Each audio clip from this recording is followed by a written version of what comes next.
With so many options, why choose Arizona State University? For me, the only online option was ASU because of the quality. Their faculty was really involved with their students and care about your personal journey. The dedication to my personal development from my professors, that's been extremely valuable to me. Earn your degree from the nation's most innovative university. Online. That's a degree better. Explore more than 350 plus undergraduate, graduate, and certificate programs at asuonline.asu.edu. This is VOCM Open Line. Call 709-273-5211 or 1-888-590-8626. The views and opinions of this program are not necessarily those of this station. The biggest conversation in Newfoundland and Labrador starts now. Here's VOCM Open Line host Paddy Daly. Well, all right, and good morning to you. Thank you so much for tuning in to the program. It's Wednesday, July the 23rd. This is Open Line. I'm your host, Paddy Daly. David Williams, he's the producer. Let's get it going. If you're in the St. John's metro region, the number to dial to get in the queue and on the air, 709-273-5211. Elsewhere, toll-free long distance, 1-888-590-VOCM, which is 8626. So as they say, all good things must end. The Blue Jays' 11th consecutive home winning streak over. Dropped a 5-4 decision to the visiting New York Yankees last night. So they only gave up 6 hits. 3 of them were home runs, including a 3-run shot in the first. Ben Rice hit a home run off closer Jeff Hoffman in the 9th.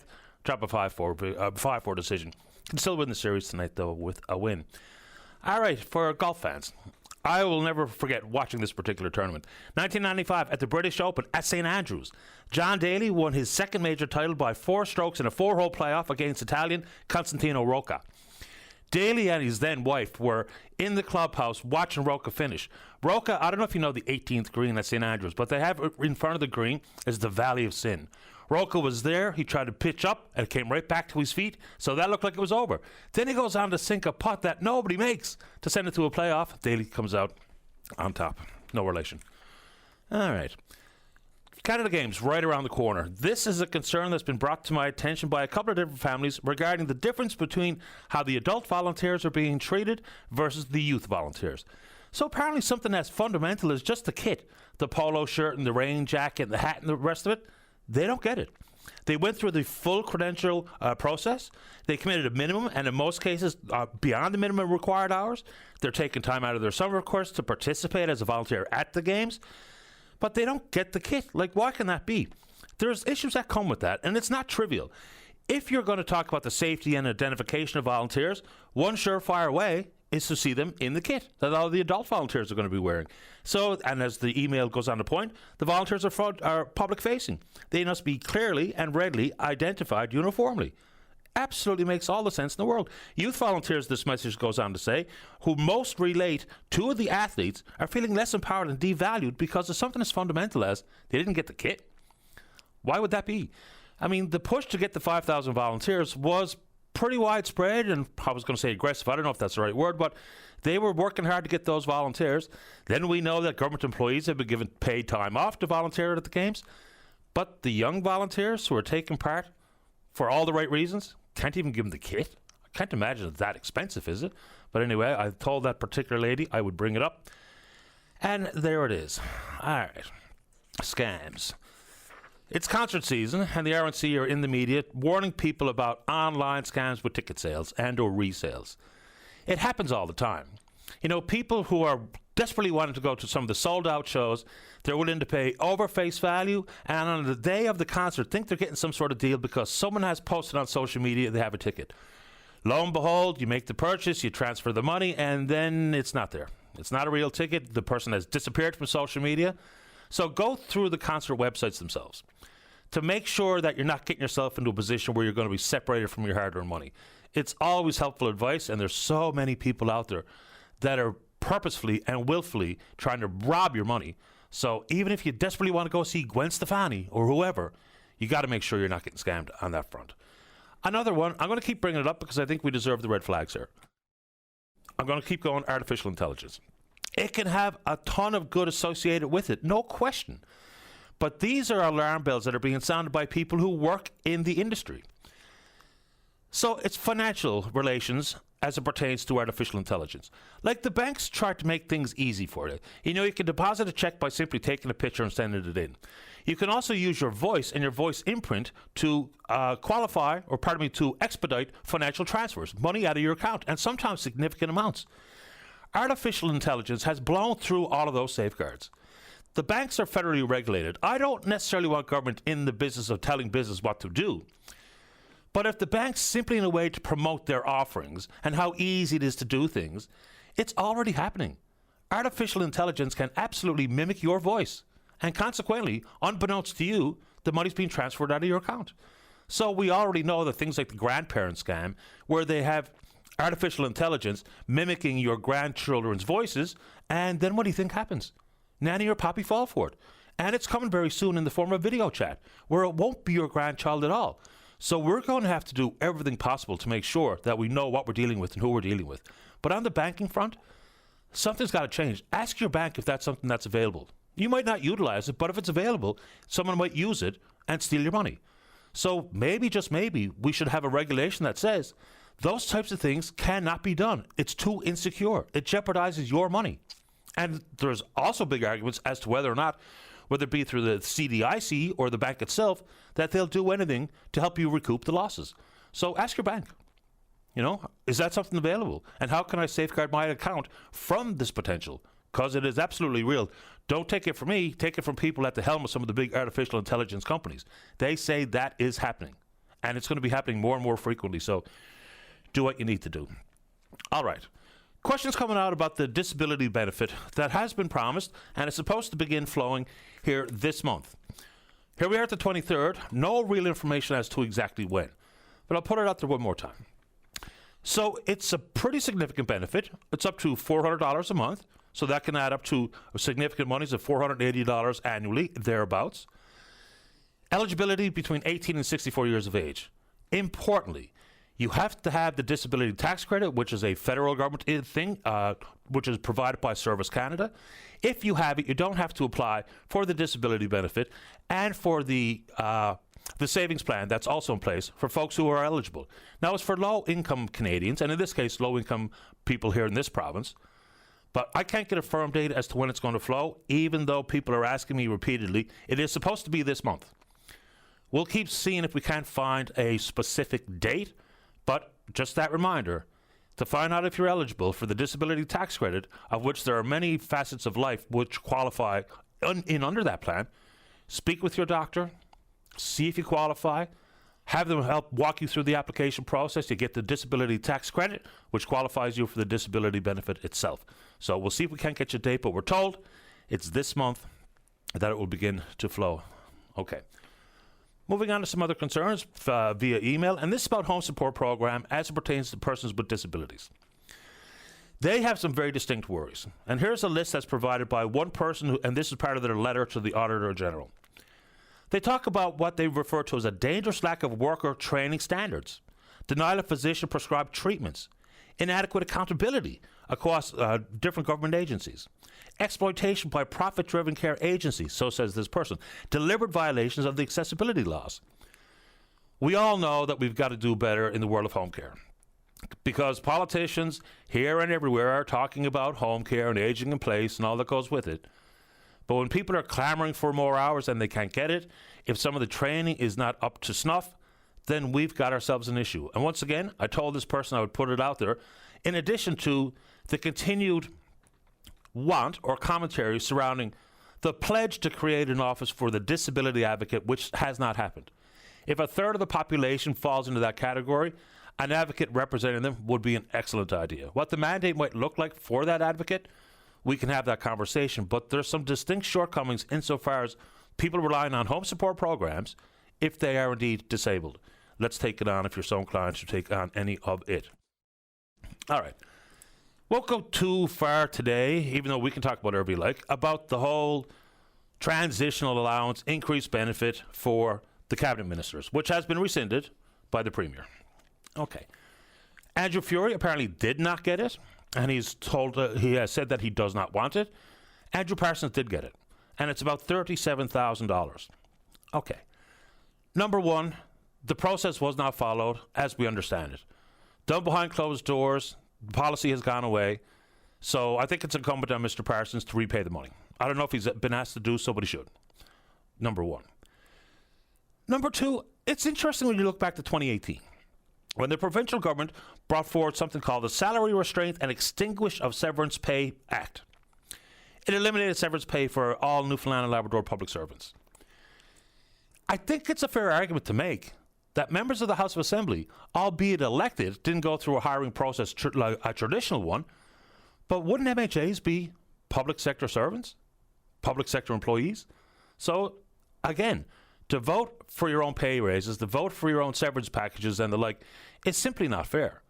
And how they carve themselves out as not being part of the public sector is also an interesting question being asked by unionized members of the public service today. Most of it via email.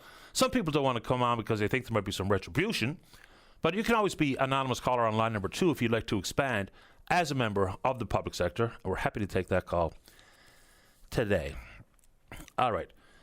So quickly, we know that Newfoundland Labrador Hydro and one of their supervisors are now facing some 10 charges inside the Occupational Health and Safety Act.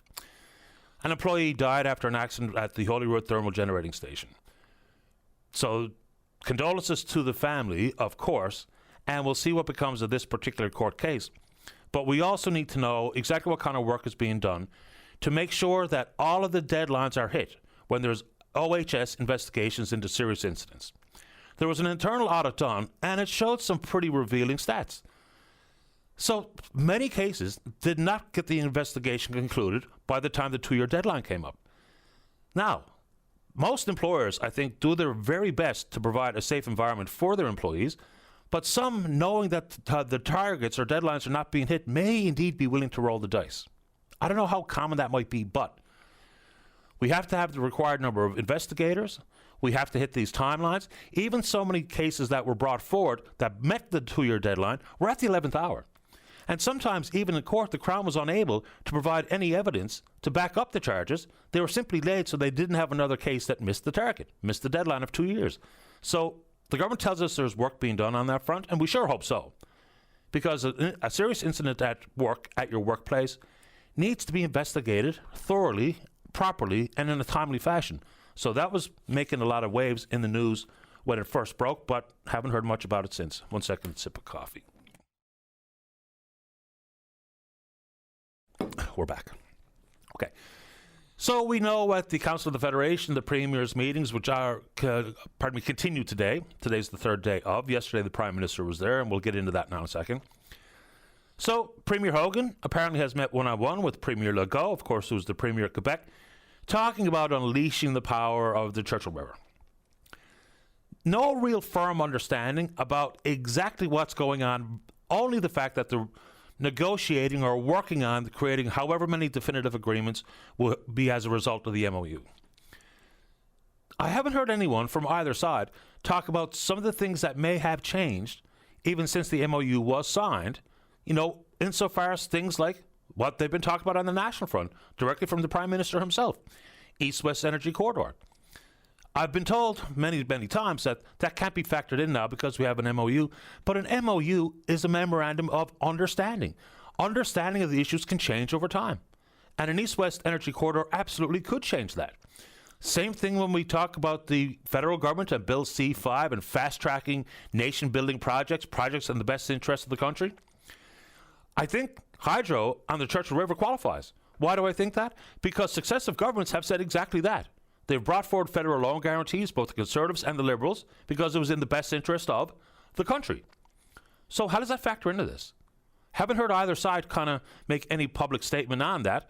I know we're not going to get day-by-day, blow-by-blow updates as to exactly what was said by either side in the negotiating rooms, but those are two big issues that have direct implication to everything on the Churchill River, including Gull Island, and the possibility for it to be developed. And you want to take it on? Let's go. All right. Oh, and on the front, Premier Hogan, we know that the government has established an office in Boston. It's not a bad idea, I don't think, but it was only for economic-related matters. Has there been anything that's come out of that, even though it's early days? And can we expand the mandate for that office to talk about the world of academia that may indeed be looking for a better home, that could it be in Canada? Can we talk about it insofar as recruiting healthcare professionals like they are doing in other parts of the country? I think that would probably be a good idea. What do you think?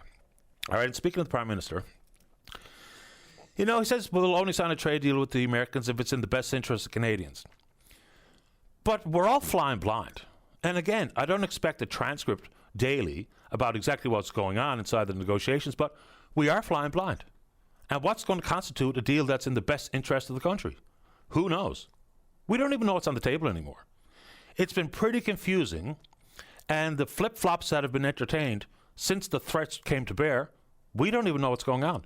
We have no idea what's on the table. We have no idea what constitutes a good deal. We have no idea how to satisfy relations and demands coming from Washington. So I think it's still a monster issue, and we can take it on. Apparently today's agenda is all about interprovincial trade, and of course we don't seem to be interested in it. All right, let's keep going. All right, so where do we start here? Let's go back to 2016. And there was a farmer whose name was Gerald Stanley. He was charged with second-degree murder in the shooting death of young Colton Bushy. He pled not guilty. 2-week trial ended, not guilty verdict in the Crown of the Queen's Bench in Battleford, Saskatchewan. At the time, the Prime Minister, Trudeau, at the time, chimed in on it, even though it's not necessarily over because there's always opportunities for appeal.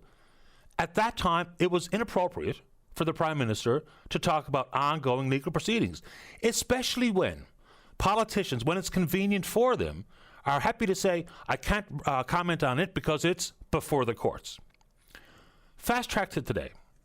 So in an Ottawa courthouse today begins the 2-day sentencing hearings over two of the protesters that were involved as organizers for the Ottawa protest that lasted some 3 weeks, Tamara Lick and Chris Barber.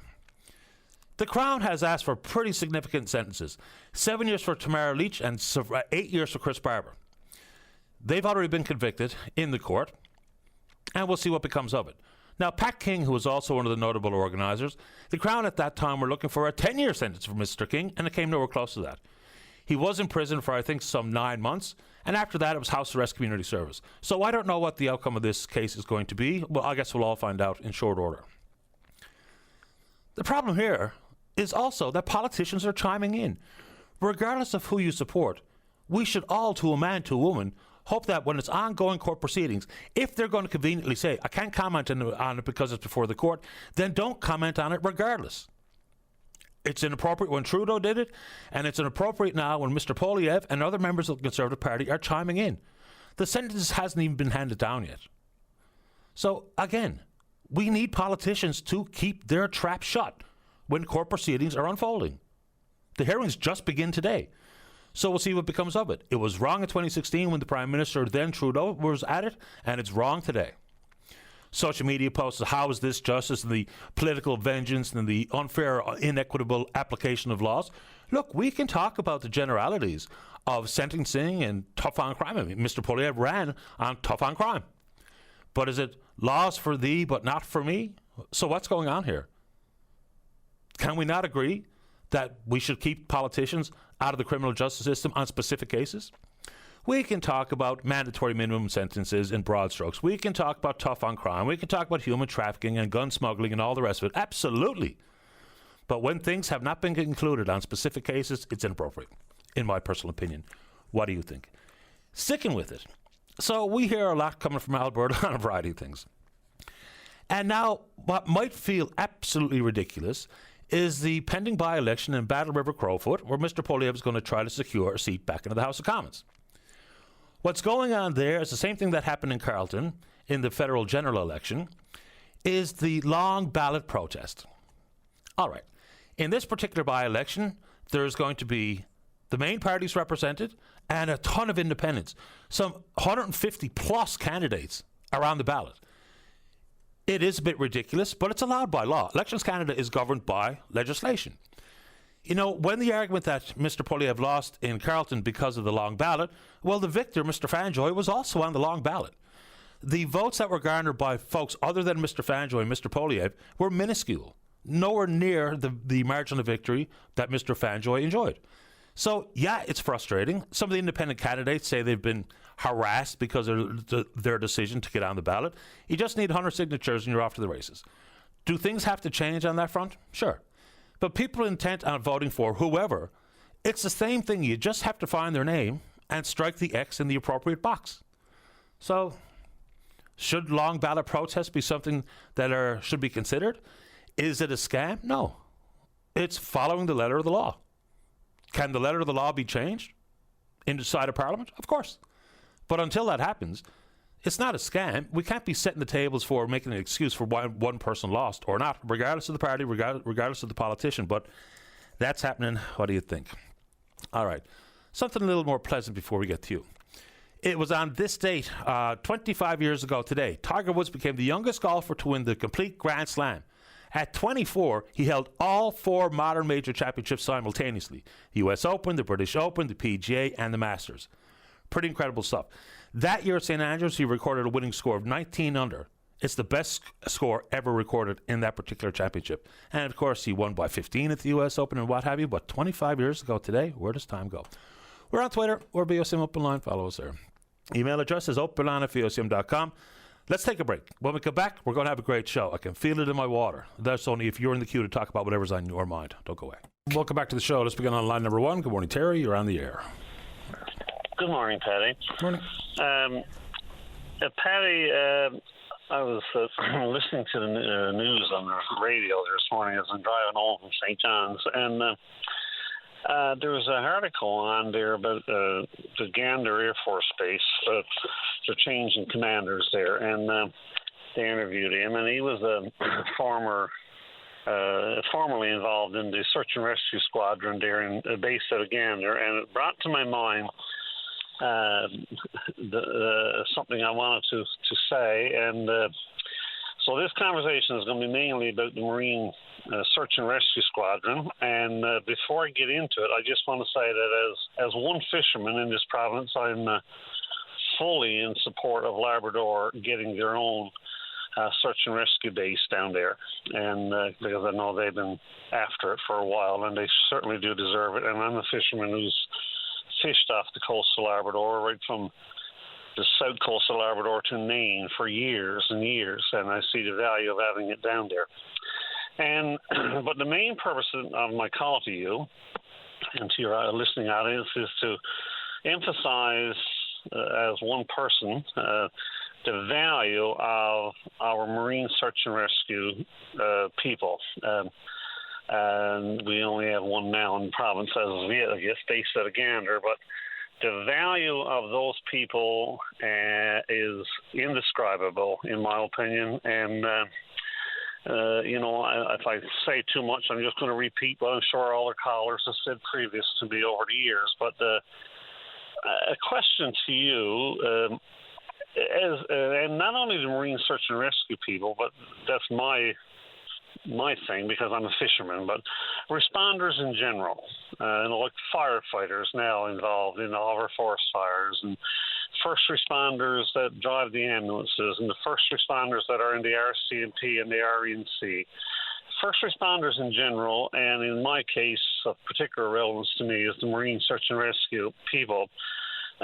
Is there anything to your knowledge of a special day recognized by the provincial government or whoever else where we have to give those people special recognition? I don't mean a public holiday, but is there such a thing as a first responder Marine Search and Rescue Day, to your knowledge?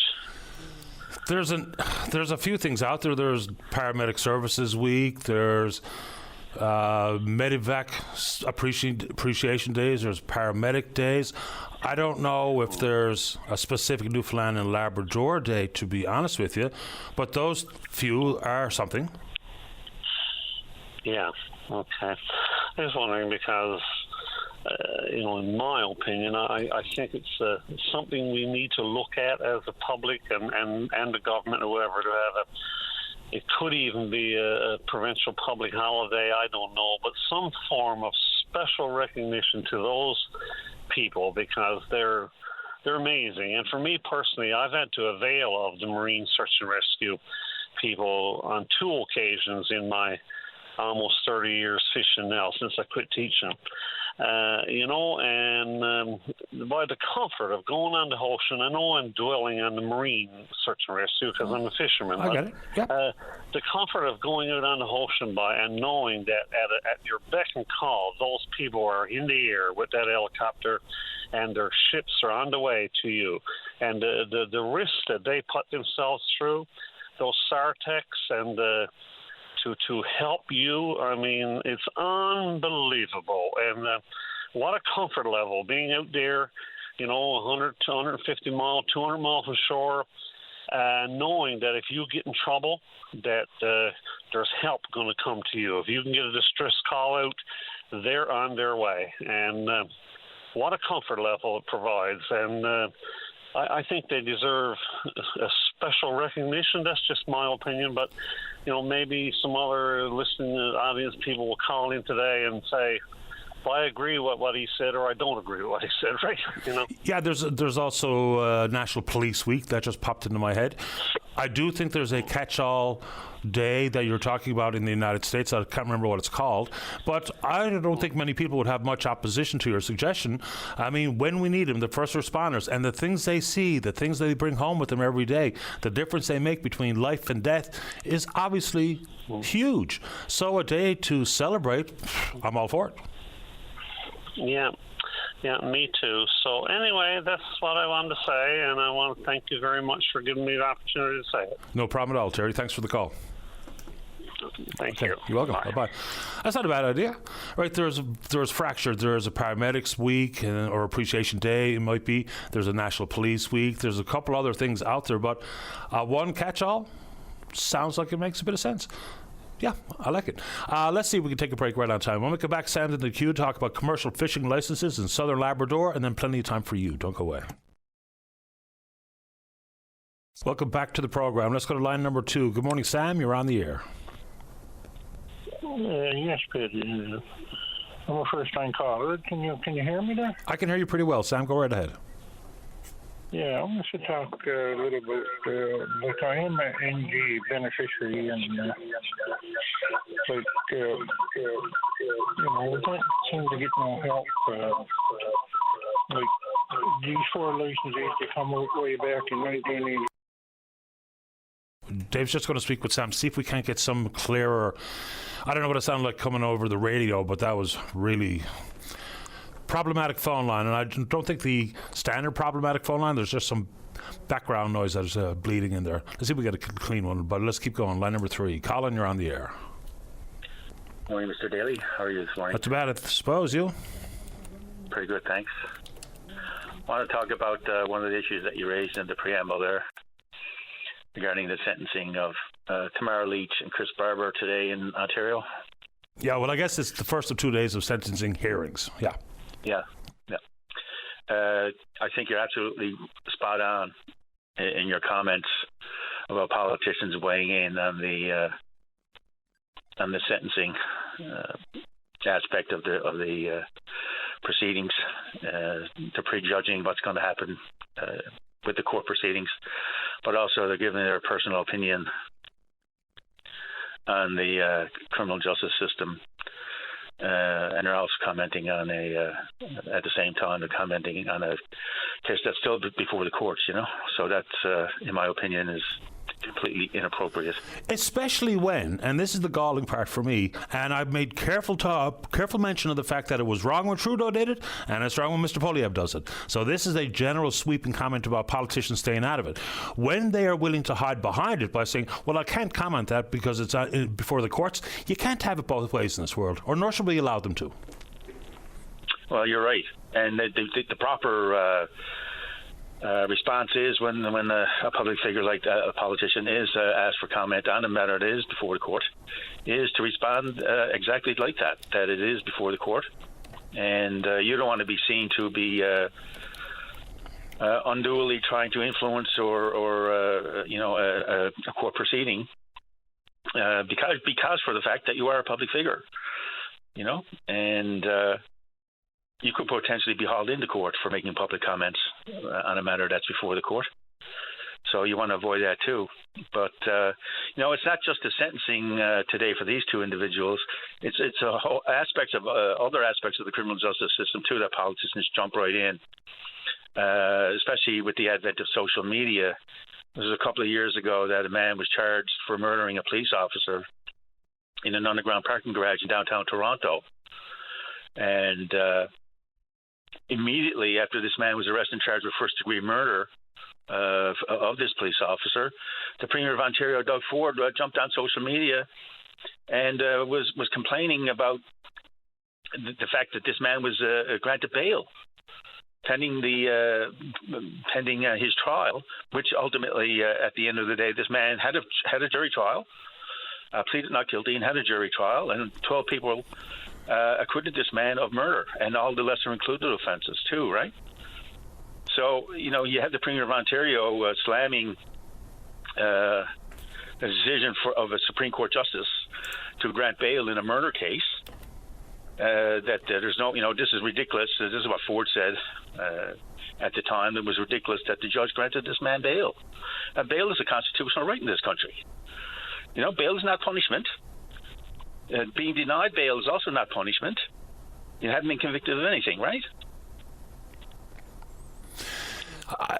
Of course, I knew what was going to happen. It's predictable. The emails were going to be slanted one way or the other, depending on your political stance or ideology. The point that I'm making and sticking by is that until the proceedings are wrapped up in full, which includes all of the timelines associated with pending appeals, politicians should stay out of it. If we want to talk about things in broad strokes, about sentencing guidelines, there's ways to do that. But specific cases are different than broad strokes. They just are. So whether it be Ford or Trudeau or Poilievre or Latsman or whoever, I think we should collectively agree that they should not be involved. They should not be talking about it until things have been concluded. That's how it's supposed to work anyway. Yeah, absolutely. And, some of the comments being made by these politicians, federal politicians, from the Conservative Party about the sentencing that's underway now for Ms. Leach and Mr. Barber, they're commenting on the conduct of the Crown, that the Crown is being vindictive. This was a vindictive prosecution. The Crown doesn't act out of spite or vengeance or being vindictive or revenge or anything of the sort. The Crown has two criteria to prosecute you or me or anybody else on a criminal charge. The first one is that the Crown has to believe that it's in the public interest to prosecute you. And the second criterion is that the Crown has to believe that it has a reasonable prospect of getting a conviction. So the Crown has to act legally and ethically in all of its prosecutions. And they prosecuted these two people, and they had a trial, and the judge found them guilty of some of the criminal charges and acquitted on some other charges. But now there's going to be a sentencing hearing for the charges upon which they were found guilty. And the judge has to take into account case law and precedent on sentencing and other statutory considerations and other principles of sentencing that are set out in various statutes like the Criminal Code. And if the judge makes a legal error in sentencing, that can be appealed too, right? Absolutely. I mean, and in the other case regarding Pat King, who was one of the notable organizers, the Crown looked for 10 years and he got 100 hours of or 1,000 hours of house arrest or something like that. So, I mean, people get carried away until things are concluded. People are just throwing stuff at the wall, see what sticks. I don't know how great an idea that is. Well, that's right. And, sentences that are deemed to be demonstrably unfit can be overturned on appeal, or a sentence can be reduced or increased by a court of appeal, and people have rights to appeal the conviction. The Crown has the right to appeal an acquittal. That's called the due process of law. And what I find particularly galling is, I understand Doug Ford. He constantly shoots his mouth off. He has complete disregard for charter rights until he finds himself charged with a criminal offense. And then all of a sudden, oh yeah, I have rights now, and I'm going to invoke my rights, but screw everybody else. But what I find particularly galling is with this case with this man that was charged with murdering the police officer back 4 or 5 years ago now in the underground parking garage in downtown Toronto. Not only did you have Ford making comments on social media, but you had John Tory and Patrick Brown also jumping on the social media bandwagon and criticizing the decision to grant bail to this man. And both of these men are lawyers.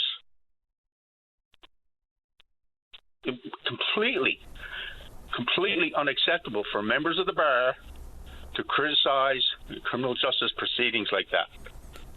They have an obligation to uphold the law and to foster respect for the law amongst the members of the community, right? Yeah, I mean, people that know better should do better. It's pretty much as simple as that. Look, I get it. It's a world of sound bites, and politics is as much about slogans as it is about governance these days, which is a crying shame. Saying things that you know are going to curry favour with people that already support you. I mean, if someone is 100% committed to vote for the Liberals, or 100% committed to vote for the Tories, or 100% committed to vote for the Dippers, you know, this whole bit about riling up your base, they're already there. They're not going anywhere. I mean, the staunch support that the main parties get is unwavering for the most part. They might fluctuate a couple of percentage points here and there, but you're riling up people who are already riled up. You're trying to stir the pot for people who have already got a ladle in hand. So I really don't quite get it sometimes. Colin, I'll give you the final thoughts before I have to get going. No, we're already seeing this this sort of scenario taking place in the United States, where you had Trump and his followers attacking judges and their decisions, and the judiciary and the due process rights of people in the United States. And this is creeping over the border here now with Polyev and his his crowd. It's just shameful that we have judges who are independent and have security of tenure, and they follow the law. And if they make legal errors, that's why we have appeal courts. And if people want to talk about changing the laws, there's a place to do it. And it's not in the media. It's simply not. Yep. Now, would I love to have an entertaining call with some bombastic politician who wants to light the world on fire on this program? Not really, because there's places we can do these things. It's getting away from us. And again, I don't care who anyone supports. There's a right way and a wrong way to do things. And we're kind of losing sight of that. And it's not going to help. Because one more friendly reminder, or two, your favorite politician or party does not have all the answers. They don't. There's no such thing. And governments will change hands. So if it's all of a sudden acceptable when your favorite party is not in, but then when your favorite party is in, what you were worried about or complaining about 4 years ago, all of a sudden you'll turn a blind eye to, it's part of the problem. It just is. So anyway, make politics boring again. Let's do some work. Absolutely. And we all have to remember that everyone has rights, and there's a due process of law, which means you have the right to a trial, you have the right to a bail hearing, you have the right to have any verdict appealed, you have the right to take your case to an appellate route, and you have the right to have those rights enforced by the courts. And judges, they have a very difficult job.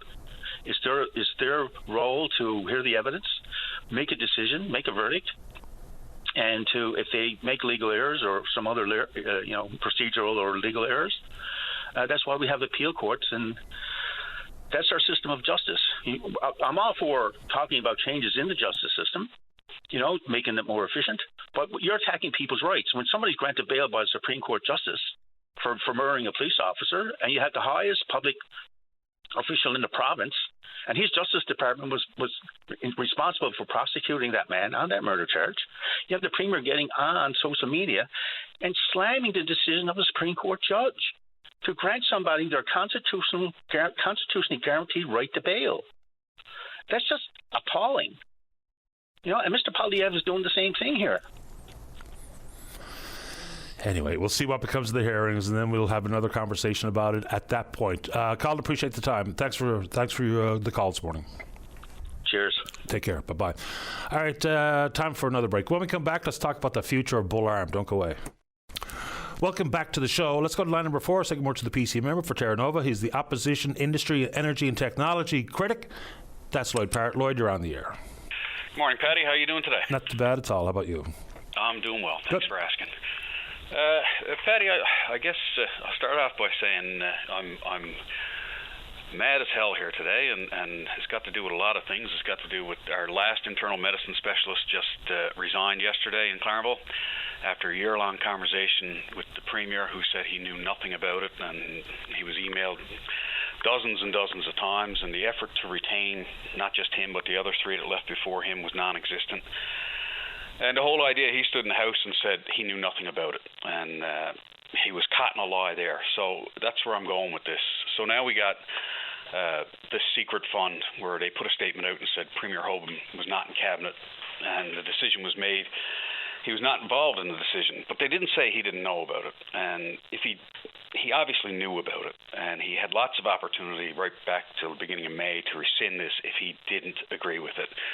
And he came out, on his high horse and basically said, well, look what I've done. I've rescinded it. And it's absolutely shameful. I believe that he knew about it, and he obviously supported it if he let it go on that long. And he stood outside of the House of Assembly at one point after he announced, because there were some questions being asked as to who the health minister was and all that stuff. And one of the staffers made the comment that he wasn't out of cabinet, that he was just on a type of leave away from cabinet while the leadership race was going on. So I'm guessing he was probably paid as a cabinet minister from March the 6th right up until the leadership. And for him to make such a big deal of this, saying that he fixed the problem, he's part of the problem. The lack of transparency, the deceit, and the idea that they could do this behind closed doors just proves everything that they've been doing for the last 10 years. Well, on this one, they just shouldn't have done it. As fundamental as that, there's a process to talk about the pay. There's a commission that makes recommendations. Then it goes to a vote, publicly disclosed, publicly debated. That didn't happen. It's one thing to rescind it, and good. I'm glad that happened. But a couple of things come to mind. Like when the initial report was that he was out of cabinet and didn't know about it until he found out in the media, that's a bit of a cell phone too. I mean, if my boss is unaware of things that senior leadership in the company are doing, then there's something wrong with that picture. So there's a lot of things about this that don't meet the smell test, and that's just the way the world works. But I'm glad it's gone away, but it should never happen in the first place. There's processes in place. You have to utilize the process. If the recommendation comes forward, if there's going to be a vote, let's understand what they're voting on before they just decide for themselves. And Paddy, the process that was in place, the MCRC that you refer to, yep. he led that. And they never brought it to the floor of the House of Assembly, just so we're clear. So obviously they were more concerned about themselves than anyone else at a time when we're lacking doctors, the disability advocate, the cost of living's out of hand, seniors are struggling, roads are falling apart, and we've got travel nurse scandals and every other scandal. They decided to go in behind their cabinet doors and give themselves a raise. So it's shocking. But I called this morning to talk about Bull Arm. And, I would say if this deal is good, I'm happy, and I got no problem saying that. I want what's best for not just my district, but the districts that surround me in this province. But the lack of transparency surrounding this deal, the idea that the Premier's former Chief of Staff, Seamus O'Regan's high-level staffer, and the former Deputy Minister of Industry, Energy and Technology are all at the head of this company, and they're the ones that negotiated with this government. And now there's a major rush to push this through prior to an election. It don't pass the smell test, not one little bit. And just yesterday I found out that as of right now, so our concern and my concern, and anyone who knows me, who knows Tony Wakeham, who knows our party, we've been screaming, put Newfoundlanders and Labradorians first for a long time. So as of right now, Rhenus, a logistics company out of Germany, is going to be handling all logistics in Bull Arm, while we have a locally grown company here in Newfoundland, P.F. Collins, who are left on the sidelines doing nothing. That's just an example of how this is starting to roll out already. And I don't believe that there's any transparency whatsoever with this.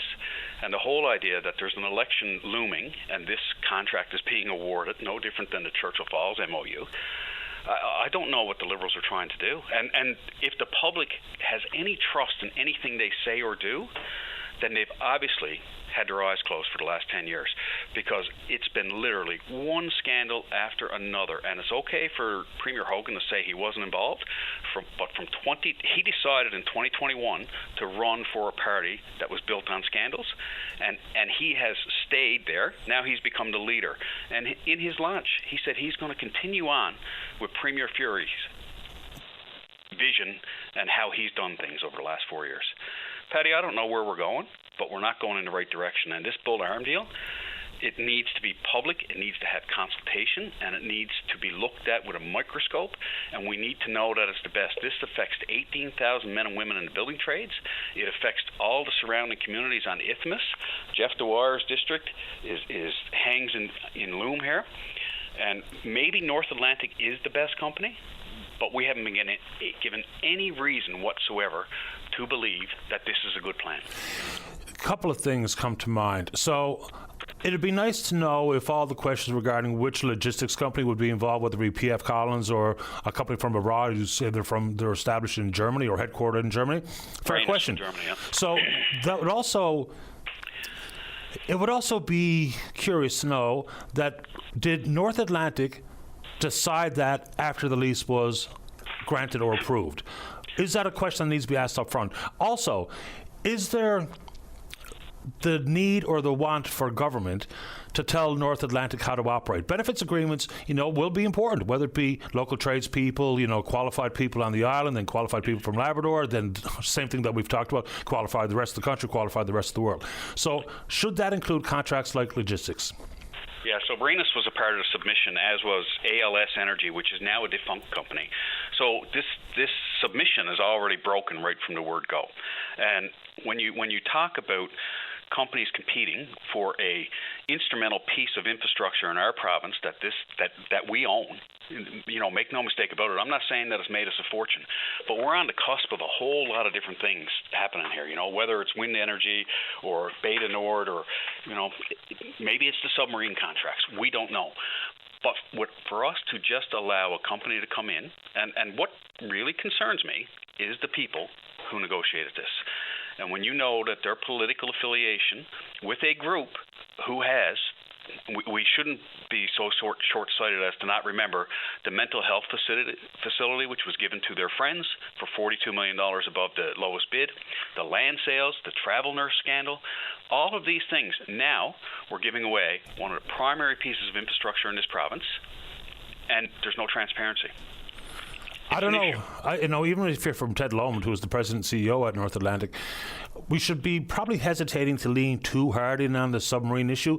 I mean, the procurement of those Victoria-class submarines, even Mr. Lomond himself is, any maintenance or work or repair or anything on those subs, that's minimum a decade out. So between now and then, there's an awful lot of activity we hope to see at Bull Arm.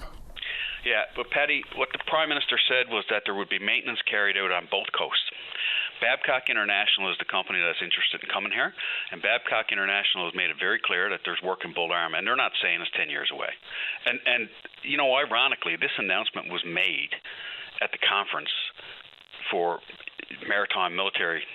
It makes no sense. It was the minister stood up and he touted what could happen with submarines coming here for maintenance. And there's also decommissioning, right? This is what nobody's talking about. This isn't about construction of submarines. This is about maintenance, commissioning, decommissioning, all of the types of things that will still be ongoing over the next 12 years prior to new subs being purchased. And we can get in the game earlier. And Babcock has said that.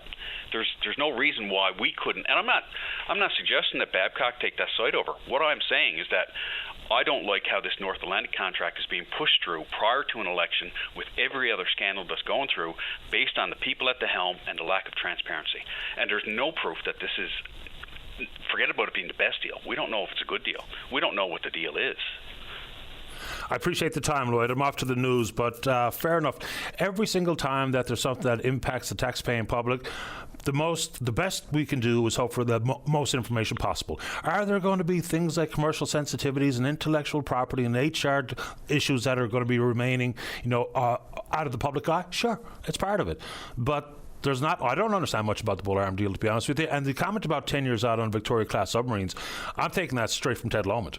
That's not me saying it based on what I know. I'm taking it directly from the CEO, because you have to believe, even if we don't know much about the deal necessarily, obviously North Atlantic is going to try to be as active as humanly possible. Why? Their shareholders demand it. Why? The bottom line is why they're in business. So I'm going to hesitate to say that they're not going to proceed all out, but yeah. Anyway, I'm off to the break unless you have something very quick you want to say. No, it's good, Paddy. Like I said, the lack of transparency from this government and the previous scandals should raise a whole lot of questions. Appreciate the time. Thank you. Welcome, Mr. Lloyd Parrott, PC member for Terra Nova, opposition critic on that file. Again, I've been here long enough that I know I can predict some of the responses we'll get. Yes, the current Liberals have issues that are being criticised by the opposition party. Yes, the PC government that was in power for some 3 terms also was plagued with plenty of issues. It's the unfortunate reality that we deal with. So whether you talk about the Tories and the hormone receptor scandal and the eventual Cameron inquiry, whether you talk about Muskrat Falls, all things that got plenty of attention and critique from opposition parties of the day, and in those 2 aforementioned issues, it was the Liberals attacking the Tories. It's how it works. So there is no party, I'll keep saying this, there is no party perfect, and we should all hold them to account every step of the way, provincially, federally, municipally, doesn't matter who you support, I'm into it. Has any government proven to be perfect? No. Does any politician or party have all the answers? No. Right? Feet to the fire, let's do it. We did it with the Tories, we'll do it with the Liberals, we'll do it with the next government. Like we should. Let's take a break. Don't go away. Well, welcome back. Let's go to line number 3. Good morning, Sam. You're on the air. Yes, good morning, Paddy. First time caller. I'm calling about our fishery. I suppose I'm an NG beneficiary as well. Everything about our outfit is supposed to be promote, not demote. If you're trying to get what I'm trying to come across here, with in 87, these 4 licenses come out, and they was all designed to go offshore, and the revenues come back and help our inshore build up. And we've been making 1.5 to 2 million annually off of that, and it never really worked out. And we've done these constellations in 2016. Zach Wynot from China had done that for NG and for our workshop. And, they wanted us to get into our boats. I went and done that, but she never worked out, and trying to navigate through all this other stuff, But anyway, we got lots of money in our fishing account. You apply to them, and we get turned down when you need help, So what help do you need, Sam? Just so I know where we're going. I was looking for help to try to get my boat fixed at the time, But now I'm just gone now and trying to get through all this insolvency stuff, But like I say, we got money in our fishing account. We got lots were there. I wouldn't look for millions of dollars, but I was looking for help, if you know what I'm trying to say. And we do have this licenses. Like when the moratorium come on in 1990, there's still eight or nine of us never sold out, right? Okay. And and we don't have no shrimp like any other enterprise around the province, Southern Labrador, or whether it's around the island or what, and I think that's a DFO thing too, they're at fault there too, somewhat, you know what I'm saying? I think so. Because, after all, we are afford to be the independent fishermen, you know what I'm saying?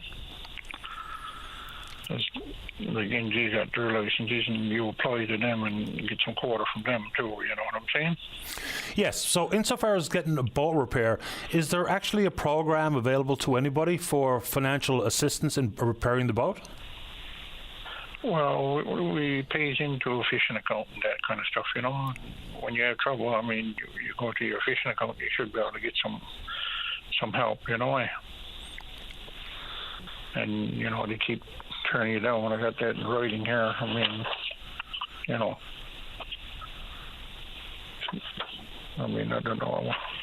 Further than that, I shouldn't have to be going through what I'm going through, you know what I'm saying? Are you familiar with other fish harvesters, whether it be on the island or in Labrador, that were able to get the help that you're looking for?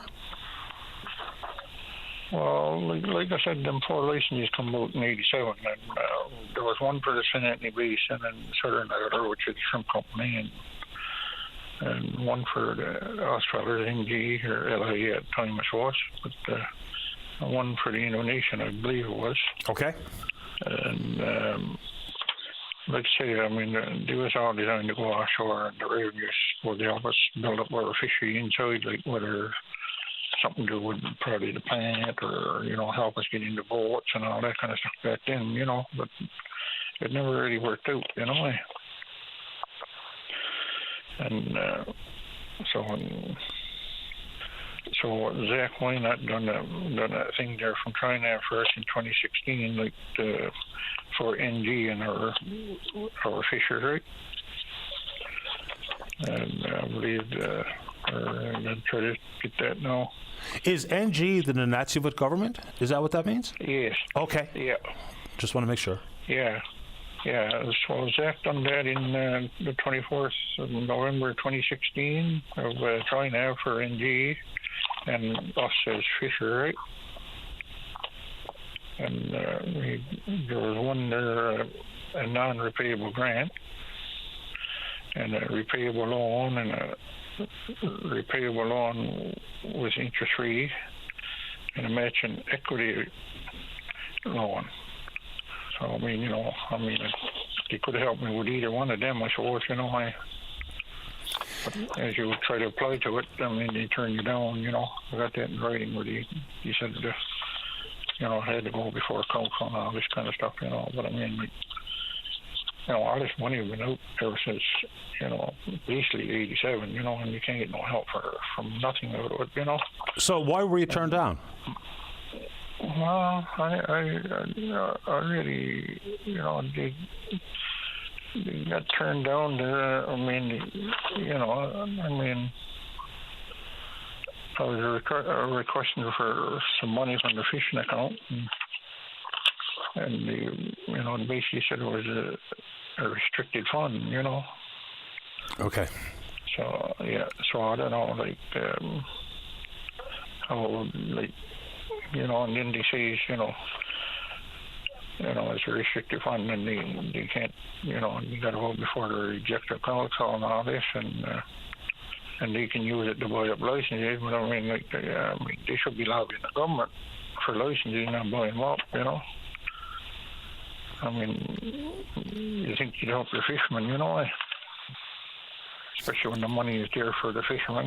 There's no different than what Gull Islands and those there now. As well as I do, that probably the provincial and federal government's going to put some money towards that too, So, it's all the same, you know what I mean? It's all the same pot of money. Government doesn't have their own money. That's true. No. Sam, anything else you'd like to say this morning while we still have you? Well, basically what I'm trying to say is that, I shouldn't have to be trying to go through insolvency now, you know what I'm saying? The money was there for us to help us, you know what I'm saying?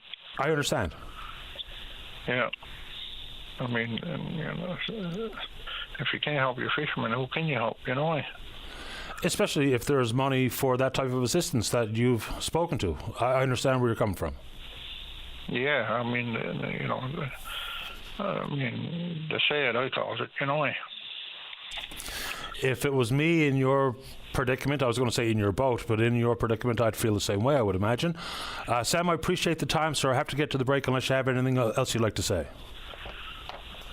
Well, I'd just like to get my point across, and hopefully people are listening and see what's, try to pick something out of this. I think you did. Nobody needs to go through this kind of stuff, you know what I'm saying? I do understand what you're saying. Okay, I appreciate you letting me come on your talk show there. No problem, Sam. You're welcome. Stay in touch. Yes, and I'll let you. Yes, I will, yeah. Okay, thanks, Sam. Thanks. Yeah, thanks. You're welcome. Bye-bye. Very quick traffic note. The RCMP NL advises all motorists that Route 360, which is the Beta Spare Highway, is currently closed approximately 25 kilometres south of Bishop Falls due to motor vehicle collision. An update will be posted when the road reopens to traffic. Let's see here. When we come back, there's a caller in the queue to talk about the MOU. Jim Dinn, the leader of the NDP, is in the queue. Molly wants to give us some updates about what's happening at the Eating Disorder Foundation. And a councillor out in Corner Brook wants to talk about the Liberal nomination, which opens up in that region tomorrow. Don't go away. Welcome back to the show. Let's go to line number 1 on the top of the board. Say good morning to Pamela Gill, who's a councillor out in the city of Corner Brook. Pamela, you're on the air. Good morning, Patty. How are you doing? I'm doing okay, Pamela. That's a hold, is it, Dave? Let's see here. Let's keep rolling. Let's go to line number 5. Say good morning to the NDP member for St. John Centre, leader of the party. That's Jim Dinn. Jim, you're on the air. Hi, Patty. Thank you for having me on. No problem. Well, Minister Byrne was on your show, and he put the challenge out, I guess, that that he wanted to hear from what other parties would do with regards to members' compensation and so on and so forth. So it's something I've been thinking about for quite a while, even long before the Members' Compensation Review Committee issued its report. And I will say there are certain principles that would come into being here. It's got to be, I'll pick up on what you said prior to the news that about accountability. Every political party in MHA should be held accountable by the public. That's the first thing, if we're going to have a democracy. So transparency, whatever decisions are made, must be transparent. And I do not believe that I should directly benefit or vote on something that will directly benefit me. When it came to the Members' Compensation Review Committee, any of those things should be debated in the House of Assembly. But whatever decisions are made, and I've thought about this, one option is that they don't come in effect for the immediately, but they come in effect following the next election, so that the public has the opportunity to either vote people in or vote people out. But there's no guarantee that I would directly benefit from that vote, if that makes sense. So it's not like I'm going to vote to give myself a raise. It depends on whether I'm reelected or if I decide to run or whatever. But it would come in effect following the next election. The public would have the opportunity to vote, as to what they thought of that decision in terms of who they vote back in or not. The other option I was thinking is that maybe there is an option here, and I really don't know how this would work, but I think this is something worth exploring, that somehow the electorate would have an opportunity to look what was in the report and decide on a separate ballot what the compensation should be, yes or no. And I know that's trying to reduce a rather complicated thing down to a ballot question, but nevertheless, that's one option. The third one, I guess, is setting up some sort of an arm's length citizens committee that could look at these reports. Maybe something set up by the citizens rep or any of the other arm's length organizations that would have public input as well as to whether they think the compensation is warranted. But I will say this: anything's better than voting on something in secret to give yourself a benefit that in this case the government has taken away from other bargaining units when it comes to severance pay. But I've been just if Minister Byrne is listening, those are ways that we could have done this. Something that I would have brought up in debate if we had debated the Compensation Review Committee's report.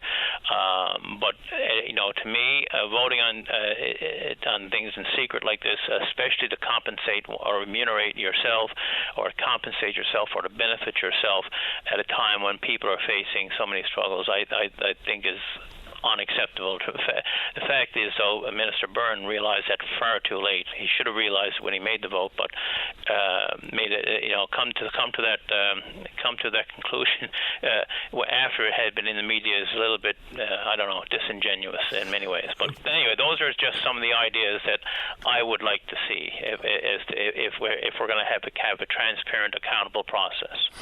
I'll simplify it even a step further, just in my own opinion. We automatically move the pension plan to defined benefit versus defined contribution, number one. Secondly, no more severance for MHAs, very much like the rest of the public sector. Number three, a predictable increase in pay based on cost of living increases that we see across the board. Based on CPI, do it annually. Don't, do what we did with the tuition hike, what we did with MHA salaries, and no increase since 2009. Then all of a sudden, big fell swoop recommendations. Let's make it predictable. My MHA is going to get a CPI-related indexed increase, 2-3%, whatever it ends up being, and we know that's going to be the case, and we all know it's going to happen every single year, and the pension plan will be better understood and better reflect the private sector. So those three things, I think, makes it pretty simple, and on we go. And you know what? And that still accomplishes the fact that it's transparent and that there's no. I would really have problems voting on a I guess just a question before the House or before me that I would directly benefit from. So I think the key thing is it's got to be taken out of my hands, but. Because there's no with whom do I negotiate? Unlike collective bargaining units, where they negotiate, you arrive at that contract. Really, there should be something along those lines as well. But either way, to me, there are plenty. I mean, the fact that you came up, you've been thinking about it. I've been thinking about it. I know other people have been thinking about it. It's a little bit rich to that somehow that that Minister Byrne didn't think about this as well. But there are ways to make this transparent, ways to make it predictable. Do I think that in the role that MHAs would deserve some compensation? Everyone does, and I think if you want to attract people to a job, then it's compensated fairly is important. But that goes for from my point of view, Patty, every job. And if you whether you're working in VOCM, working at McDonald's, working as a doctor, a nurse, you name it, a teacher. There's a need for a fair compensation or remuneration to attract people to the job, and to keep, and more importantly, to retain them. So, there's a way of doing it that we can be a lot more transparent and avoids what we're seeing, this debacle, I would say, on the part of the cabinet and public relations debacle, among other things. But there are ways we can make this more transparent. Something I firmly believe in.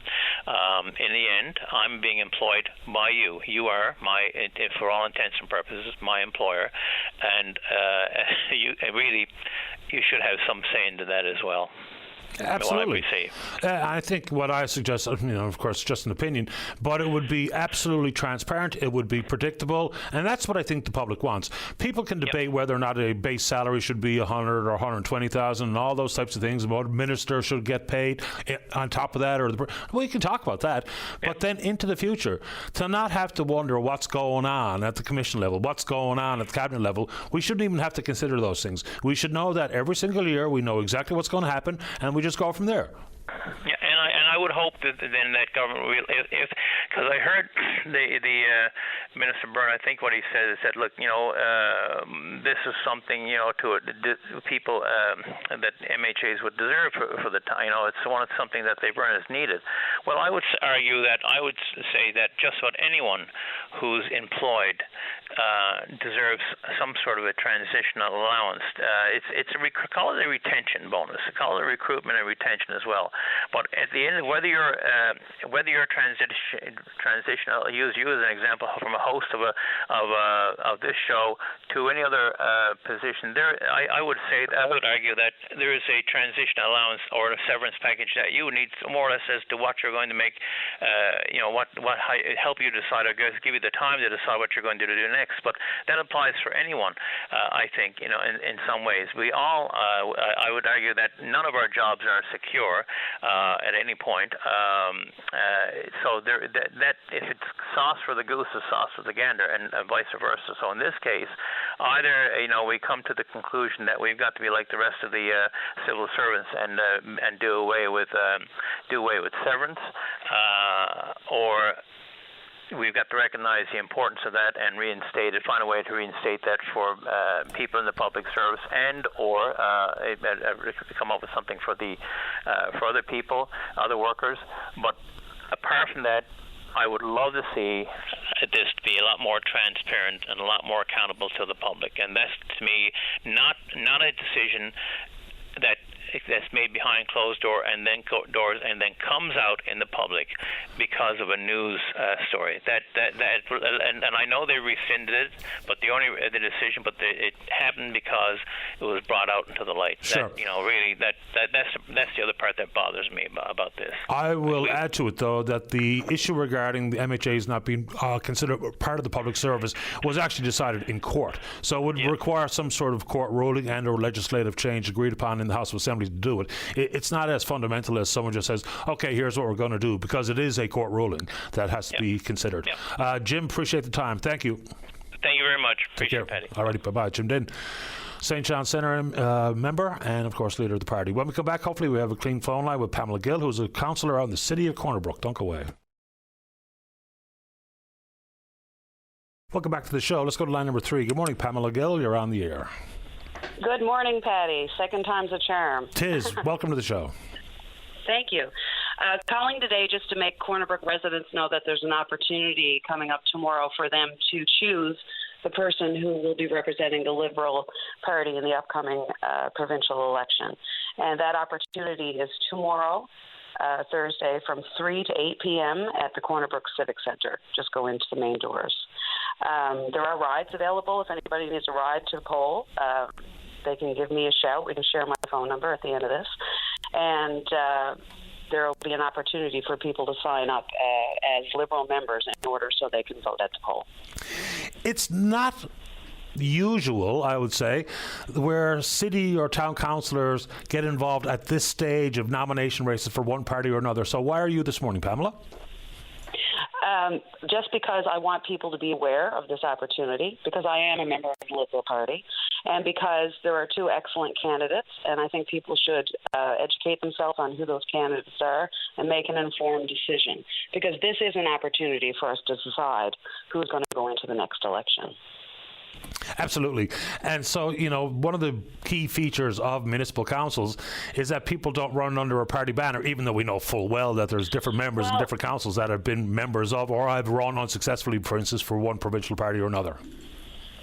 Well, you're speaking to the situation with Mayor Jim Parsons leaving his role as mayor and moving into the provincial arena. Is that what you're referring to? No, I'm just making a broad comment that, you know, one of the features of municipal councils is that people don't run as a member of one party or another, which is a good thing.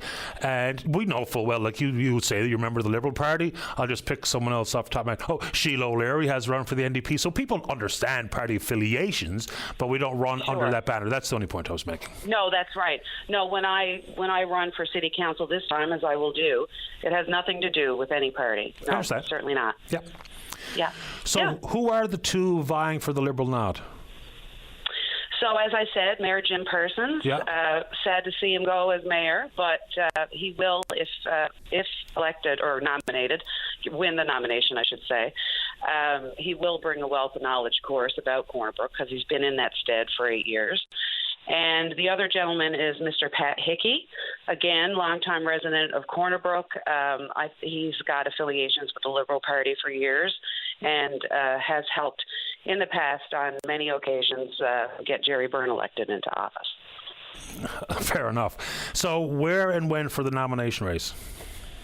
Okay, so again, it's the Civic Center, Corner Brook Civic Center, tomorrow, Thursday, 3 p.m. to 8 p.m., show up. If you're not a member of the Liberal Party, register on the spot, or you can go online. If you Google, I'm sure people can find it. It's a pretty easy process. And then go to the poll and vote for either Mayor Jim Parsons or Mr. Pat Hickey. And there are rides available. Both sides of the coin are offering rides, and I'm happy to help arrange a ride for anybody who otherwise wouldn't be able to get there. And I guess I can share my phone number now if you'd like. Sure, go ahead. So it's 709-632-0936.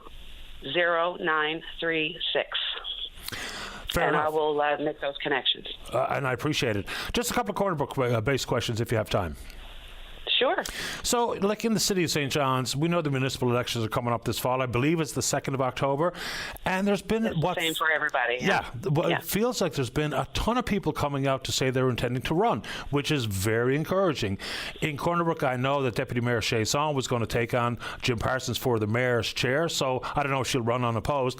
But have we heard a lot of people coming forward and saying they're willing to run or wanting to run in Corner Brook this coming fall? Well, it's interesting because the last 2 times that I ran, first time unsuccessful, second time successful, people were announcing fairly early. And in Corner Brook, I'm not certain how it looks in other centers, but in Corner Brook, we had anywhere from 18 to 26 people running for council, which is amazing, and a great breadth swath of the population, from age, men, women, and so on. But this time it's been very quiet, and it's interesting. We do, at the city, we do information sessions, of course, so that if people are interested in running for council, they can come and get the down low, all the paperwork they got to fill out when they have to show up. And that, from what I hear, those have not been as well attended as they have been in the past. So I don't know what that's an indication of, but I'll certainly be there signing the papers. Yeah, good for you. I mean, we're going to continue to help municipalities, Newfoundland and Labrador, promote their Make Your Mark campaign because, and I'm not going to give a civics lesson here, but a lot of what we depend on day to day is under the authority of municipal government. So we need people in those chairs. I mean, the last go around, we had some communities that didn't even have enough candidates running to fill all the chairs and chambers. So, if you're community minded and you think you have the horsepower, and yes, it might be a thankless job in some front, but it can also be quite satisfying, consider running for council. Well, it's an opportunity for people to make a difference right at the grassroots level, to make a difference in somebody's life. Whether it's a senior citizen who is dealing with water running on their property and needs the curb fixed. That's something that would be very stressful for that person. And also you can help make differences in the community more broadly. You can help build community gardens. You can help vote on the great trail that we're putting through here for recreation purposes. You can work with staff to come up with new ideas and see if they're what's the word? I'm not being very articulate. Anyways, find out if they're great ideas. Yeah, I mean, there's a lot we rely on at the municipal level, so it's good to have you on the show, Pamela. I will just say, though, there are some handcuffs. I mean, City Corner Brook doesn't have authority on some levels because of the Corner Brook Act. And so many people complain about things in the city that actually the councillors and staff have no control over. So that's something I'm going to be interested in looking at to see if now opening up an act, I mean, I could be dead before those changes are made, but I would like to investigate some of those hurdles that we have to overcome when it comes to certain decisions that we have to make. Absolutely, and it's a good point. Before you go, give us the number one more time if people are looking for a ride to the nomination meeting. Great. So it's 709-632-0936. Thank you very much, Pamela. Stay in touch. All right. Okay. Thanks very much. Bye-bye. My pleasure. Bye-bye. It's Pamela Gill, councillor out in the city of Corner Brook. I tried to press the button. Didn't work. All right. So Charlie, stay right there. He wants to talk about the MOU, but it's 10:44 and 10 seconds, so we're not going to squeeze him in here before the break. Couple of quick ones here. So, yes, when off the top of the show talking about politicians noodling in on the criminal justice system during ongoing court proceedings, boy oh boy did that get some people revved up. I made the careful point that in 2016 when Prime Minister Trudeau was talking about ongoing court proceedings, it was inappropriate. When Doug Ford talked about it in Ontario based on someone being granted bail, inappropriate. If it's Mr. Polyev and Melissa Lansman and others talking about the yet-to-be-decided sentence for two of the Ottawa protest organisers, can't we just agree that we want them out of it? I mean, on one hand, they're willing to say, well, I can't answer that because it's a matter before the courts. But when it suits them, they're willing to put the thumb on the scale. Look, it was bad when the Liberals did it. It's bad when the Tories do it. It's bad if the Dippers do it. Let's just try to agree on a couple of things here. Even if it's something that you believe in, even if it's something you agree with, the fact of the matter is when the other side, whichever that is, when the other side does it, you're going to be furious about it. So let's all spare ourselves that dollop of anger because we just need politicians to stay out of specific court cases while they're still in front of the court, right? Right. Let's take a break. Don't go away. Welcome back to the show. Let's go to line number 6. Charlie, you're on the air. Good morning, Paddy. Good morning to you. Sorry, Charlie. Let's see if we can get that cleaned up for you. Let's go to line number 4. Frank, you're on the air. Good morning, Paddy. How are you? Doing okay, Frank. How about you? Not bad, but I just wanted to phone in and complain because I'm hearing so much talk about the ministers and their decision to give themselves a going away bonus. And like you say, the severance was eliminated. I was a worker with the government in the past, and like you say, the severance was taken off the books, which I got no problem with because I don't think we're in great financial shape. And for ministers to vote themselves in a bonus, leaving, or severance, whatever they called it. But so I'm very disappointed in the leaders of our province. And me personally, I would like to see the Premier make it public who voted for it and who voted against it. And just get the names out there. Like, listen to Jerry Byrne on your show the other day saying the people have spoken. But I'd be curious, like, I don't believe anything comes out of that man's mouth. And, like, I'd be curious if he voted for it, which I would be very surprised if he didn't. And not just him, all of them. Like, and if Siobhan Cody, who's the finance minister, if she voted to give themselves a raise when we're in such hard shape, it was very disappointing. Yeah, there will be no transcript or record of that vote, I don't think. Now, I pretty much said to Minister Byrne that he voted for it. He didn't correct me, so I assume that means he did. Yeah, because I did miss that day. I listened to your show every day, but I missed. I was busy that morning, so I missed it. So I can't really say. But like you say, knowing him in the past, following him federally and provincially, I can't see him not giving himself a raise. But I could be totally wrong in that. But it's just disappointing overall, for me anyway, as a taxpayer, that these people are doing it on the sly. It almost needs oversight. Some group need to oversight what these people are entitled to receive. Because I just heard Mr. Dean on, and he's talking about everybody needs to be compensated for their work, and that's true. And they always go on their base, but they never talk about the things in their contracts, all the little bonuses they get from being on committees and stuff. And I remember about 6 months ago, Mr. Penton from the PCs was on, and you asked him a question. He was talking about the raise. They haven't got a raise, and you said, are you in favor of a raise? And he wouldn't answer you, but you could tell by the way he was talking, he is. But he's just saying that they need raises. But on your show, I found out one day that they do get the bridging, but then there's they got another clause in it that they get the money back from the bridging. So there's a lot of benefits within their contract that's not in every other person's contract working for the government. Yeah, mileage and meals and accommodations, and yeah, there's plenty of little perks there. Now, we can find out what they look like because they all have to put forward a public filing about those types of things, so we can get that information. But I think you're right in saying that when we talk about pay, we simply talk about base pay. Maybe a lot of people listening to the program this morning aren't aware of all the claims that they can make in addition to their pay. Yes, yeah. And I'll be the first to admit, I don't know. I just hear of scatter ones, but I think there are a lot of benefits that they get. And I understand, like you say, that, they're running the province and all this, and you know what I mean? And I'm not saying they're all crooks or nothing like that, but at the same time, me included, if I was in that position, I'd probably be voting something in myself. But as a person not working there, I'd just like to see an oversight in it so that everything's above board. Yeah, look, I get in trouble for this too, but I don't begrudge politicians the current rate of pay. I thought that the $25,000 recommended raise was too exorbitant. I think what was done here on the transitional allowance or the severance is inappropriate, and I've said as much right from the get-go. I don't mind them getting paid, but we have to understand what goes on every single year. So if it's just like, how many people out there working in the public sector, their raise either comes A, when they bargain, collective bargaining, or B, when the consumer price index is understood and they get that raise and no more. So if the same thing was applied to MHAs, I'd be fine with that.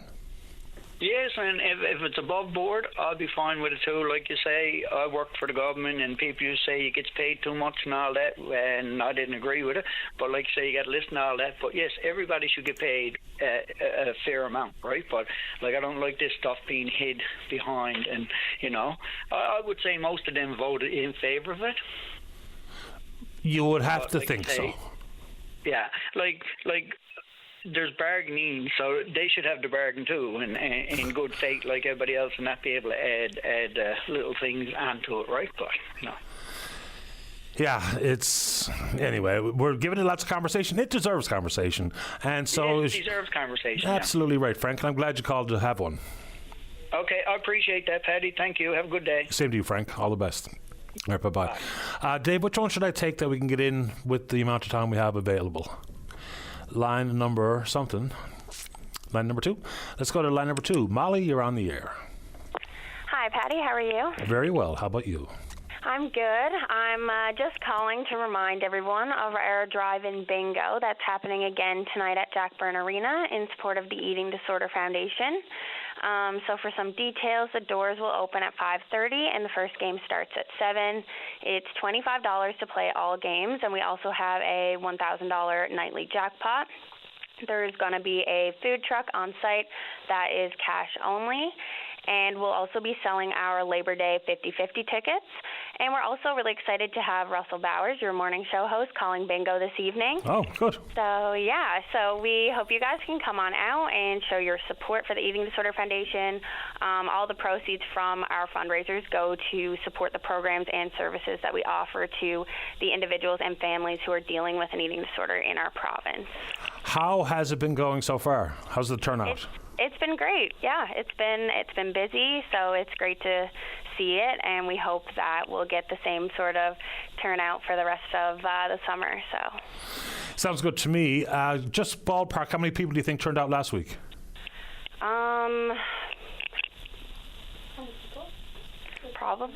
Probably like 200. Oh, good. Maybe 300. Yeah. Fantastic. And last one, which food truck is going to be there? As good as it gets. As good as it gets. Hard to beat that. Yeah. Fair enough, Molly. Anything else you would like to tell us this morning? No, that's about everything. Thank you. You're welcome. Good luck with it. All right. Thank you. Have a good welcome. one. You too, Molly. Bye-bye. Yeah, the Eating Disorder Foundation bingo, for a while there was going gangbusters, and then not so much. And you can only hope things like the weather cooperate when they're trying to raise a few bucks for the critically important work that goes on over at the Eating Disorder Foundation.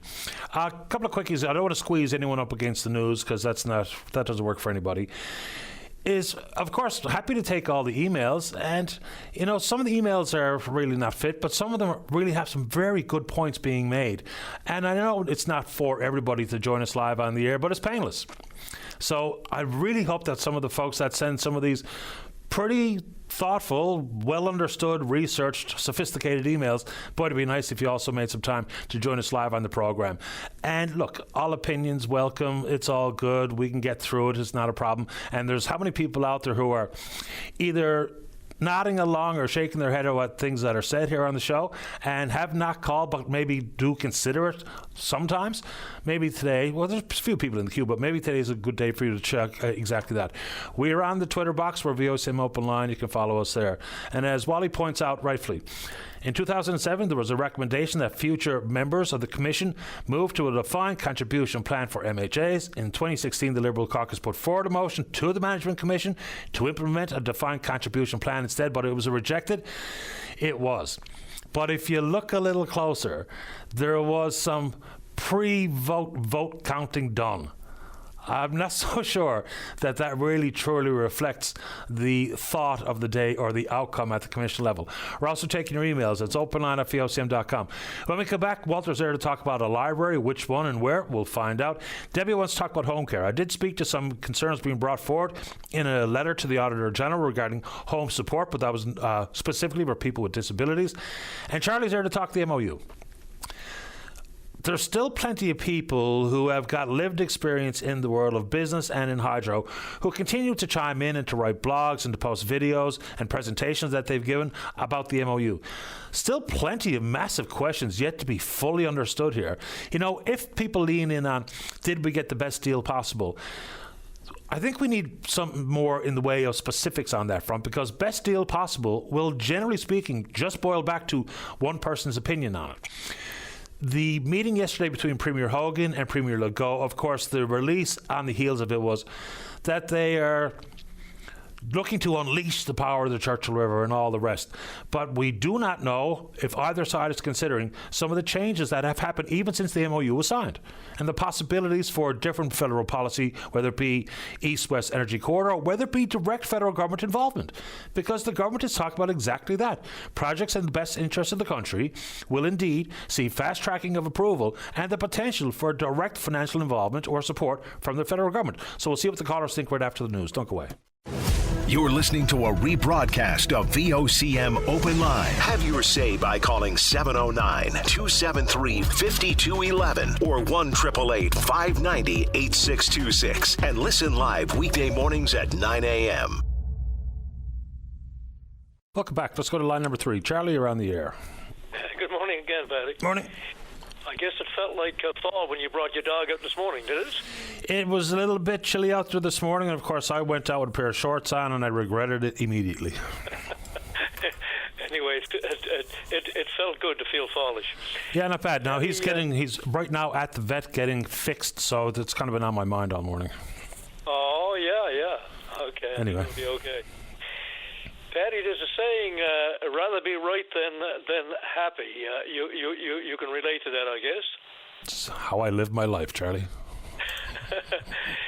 There was a lady on earlier on this week, I think it was, mentioned leaving your opponent with, or your person you're having a discussion with, leaving them with dignity, and I thought she was right on. Very often I've been guilty of wanting to be right and leaving not very happy, even though I felt I was on the right track. But anyway, Paddy, on the MOU, I agree with you totally. That's not binding at all. And I don't know if you get a chance to read Gabe Gregory. Did you have any comment on what he said? Because I thought he was very clear on a lot of the issues, right? He was. There's a lot to it, so... Some of it I understood, the opposition, some of it maybe not so much, but that's like everybody. You know, as I say repeatedly, not everybody's got every single thing figured out. So I still have some questions about the MOU, and I try to ask them here on this program, but I did read Mr. Gregory's transcript, yes. Yes. Anything in particular you want to pick up on? No, there were several things that I mentioned on the last call we had there. The number of things that are fixed and the lack of oversight as far as the environmental thing, and it's just it was to me so much of a parallel to the 1969 that I definitely would come out against it, and you know. Anyway, the last thing I wanted to speak about was we talked about war crimes in Gaza from the Israeli side, and there was a Jewish professor on from one of the state's universities. He called it a genocide. He read the definition of a genocide on the air, and the description and what I see going on there is definitely genocide. When you're destroying the infrastructure and the buildings, the homes, and so on, I think it's over 90%, to make it unlivable for people, as well as killing people every single day, especially people going for aid. You're trying to get that population to move. That's the only way you can describe that. You don't want them there, and you're making it unlivable for them, and that certainly fits the definition that he was talking about of a genocide, when you're evicting people as well as killing them, you know? Yeah. Where to on that one? So, look, there are consistently a group of scholarly folk who talk about the strict definition and apply to what's happening in Gaza. I mean, what we do know is somewhere in the neighborhood of 75% of their basic infrastructure, like water and the like, is gone. We know that the population is now living in what was maybe some 15% to already a very small piece of land on the Gaza Strip.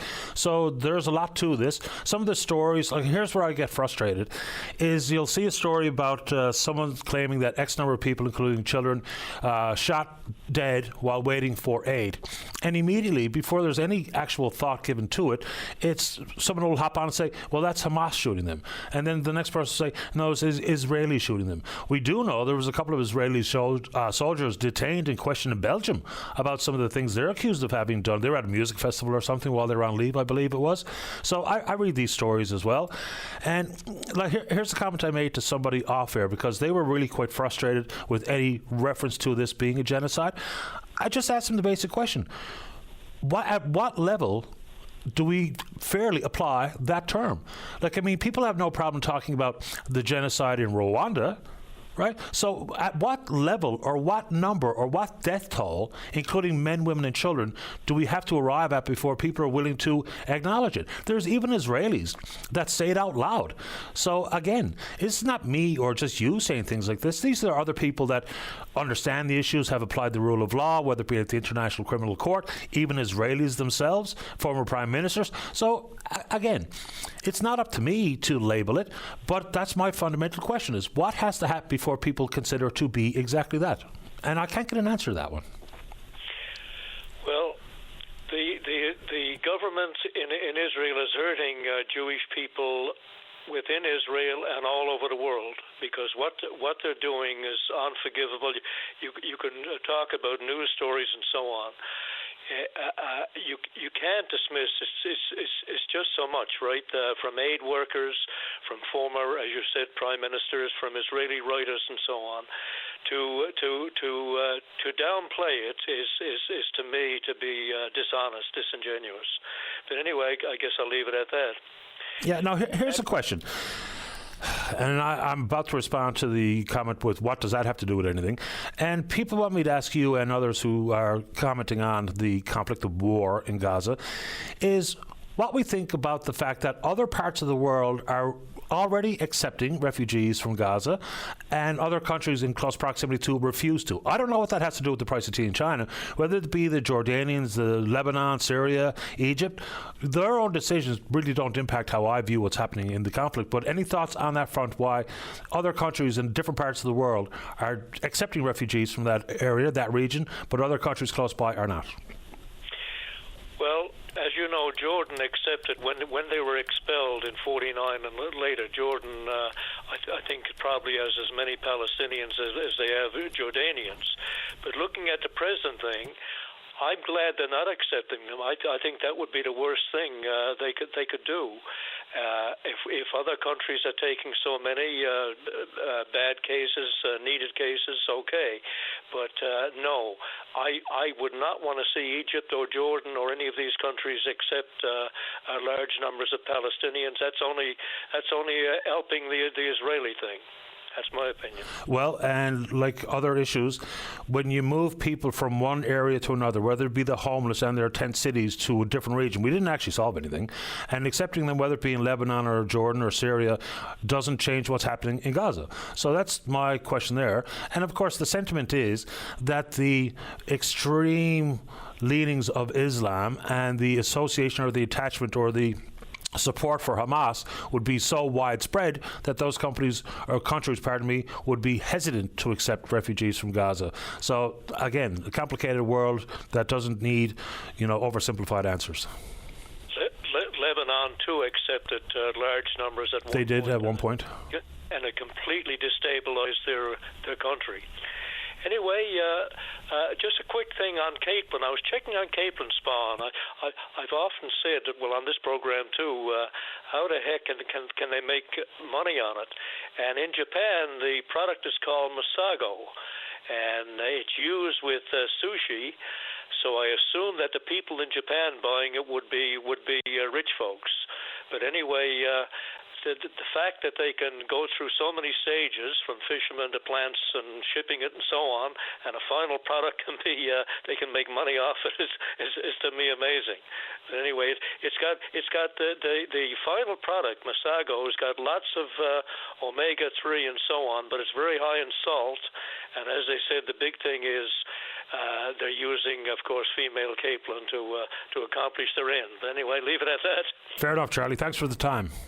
Okay, Take care. Bye-bye. All right, let's take a break. Debbie, you're next to Talk Home Care. Welcome back. Let's go to line number 5. Good morning, Debbie. You're on the air. Patty. Just calling about the topic of home care. Haven't heard much about it today, but just wanted to speak from my own personal experience. I had a family member that I had to apply for, and it took months trying to get a response. You call into this number, you leave your information, someone will get back to you. Debbie, just one moment. Before we go any further, let David put you on hold, get you a better phone line, because I really want to hear what you have to say. Let's go to line number 1. Walter, you're on the air. Good morning, Patty. How are you, sir? I'll be better in here now soon. Walter, you're on hold as well. We have sent along the update or the note to our friends in engineering, just to give them the heads up that the phone lines have been not cooperating here this morning. So we see if we can get it cleaned up as best possible. Let's go to line number 4. Mike, you're on the air. Yeah, good morning. Morning. Yeah, I'm calling this morning in your, I guess, the preamble. You were talking about occupational health and safety and the 2-year it seems to be the sort of standard 2 years before a charge is laid. I just wanted to point out, I guess as a former Crown attorney, that, I mean, this has been an issue for, I'm sure, 20 years. There's been constant complaints from the Crown Attorney's Office about the issue. There's been meetings and memos and things like that. People would sometimes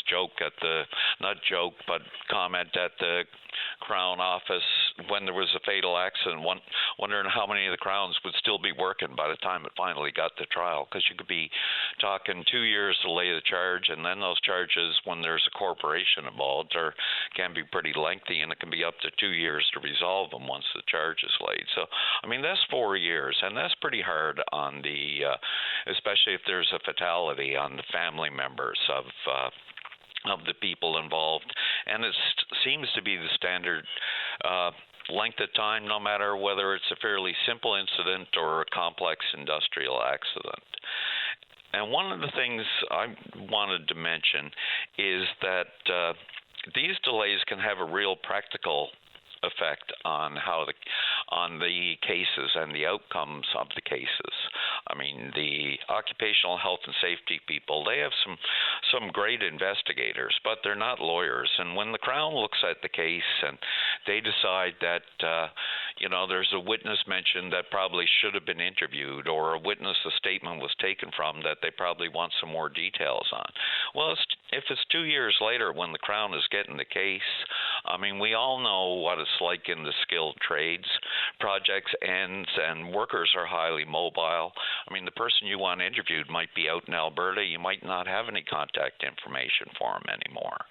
And the same thing if at the scene Crown feels that, like, maybe photographs should be taken from a certain angle of this particular thing that would show it better, or maybe an item should be tested. I mean, you're already 2 years down the road, and lots of times that evidence is not available anymore. And then when it comes to a trial, if there is a trial, I mean, by the time people testify, the incident was almost 4 years ago, and people's memories are not the same. So it's not just the delay in laying the charges, it's the effect it can have on the case that I think is a factor as well.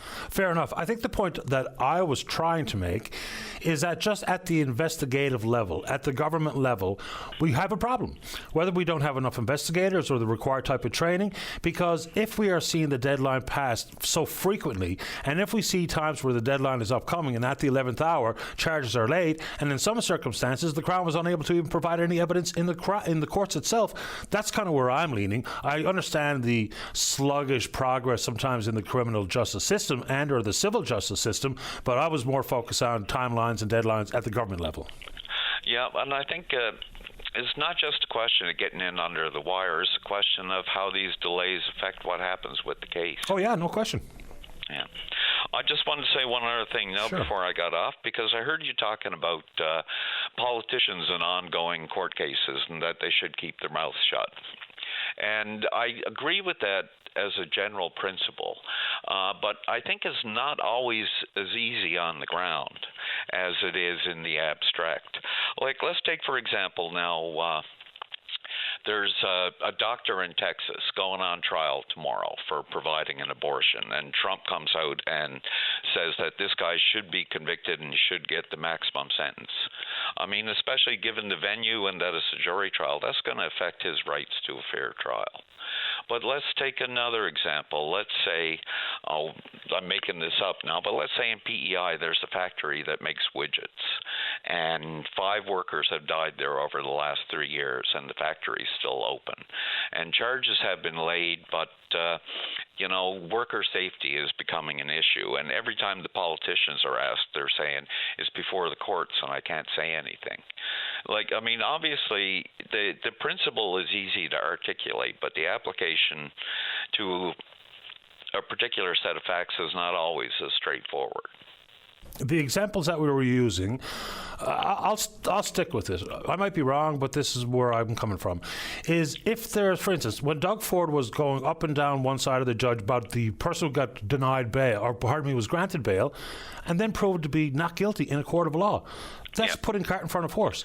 If we're talking about a sentencing hearing for a very specific case and 2 particular defendants, then that's thumb on the scale. If we're talking about the Prime Minister, then Trudeau, jumping in on a case that had not yet been fully through the criminal justice system, that to me is the hypocrisy of politics. If asked a question about something else involving, say, for instance, something that the government is involved in the courts, they'll tell us every single time, I'm sorry, I can't comment on it because it's before the courts.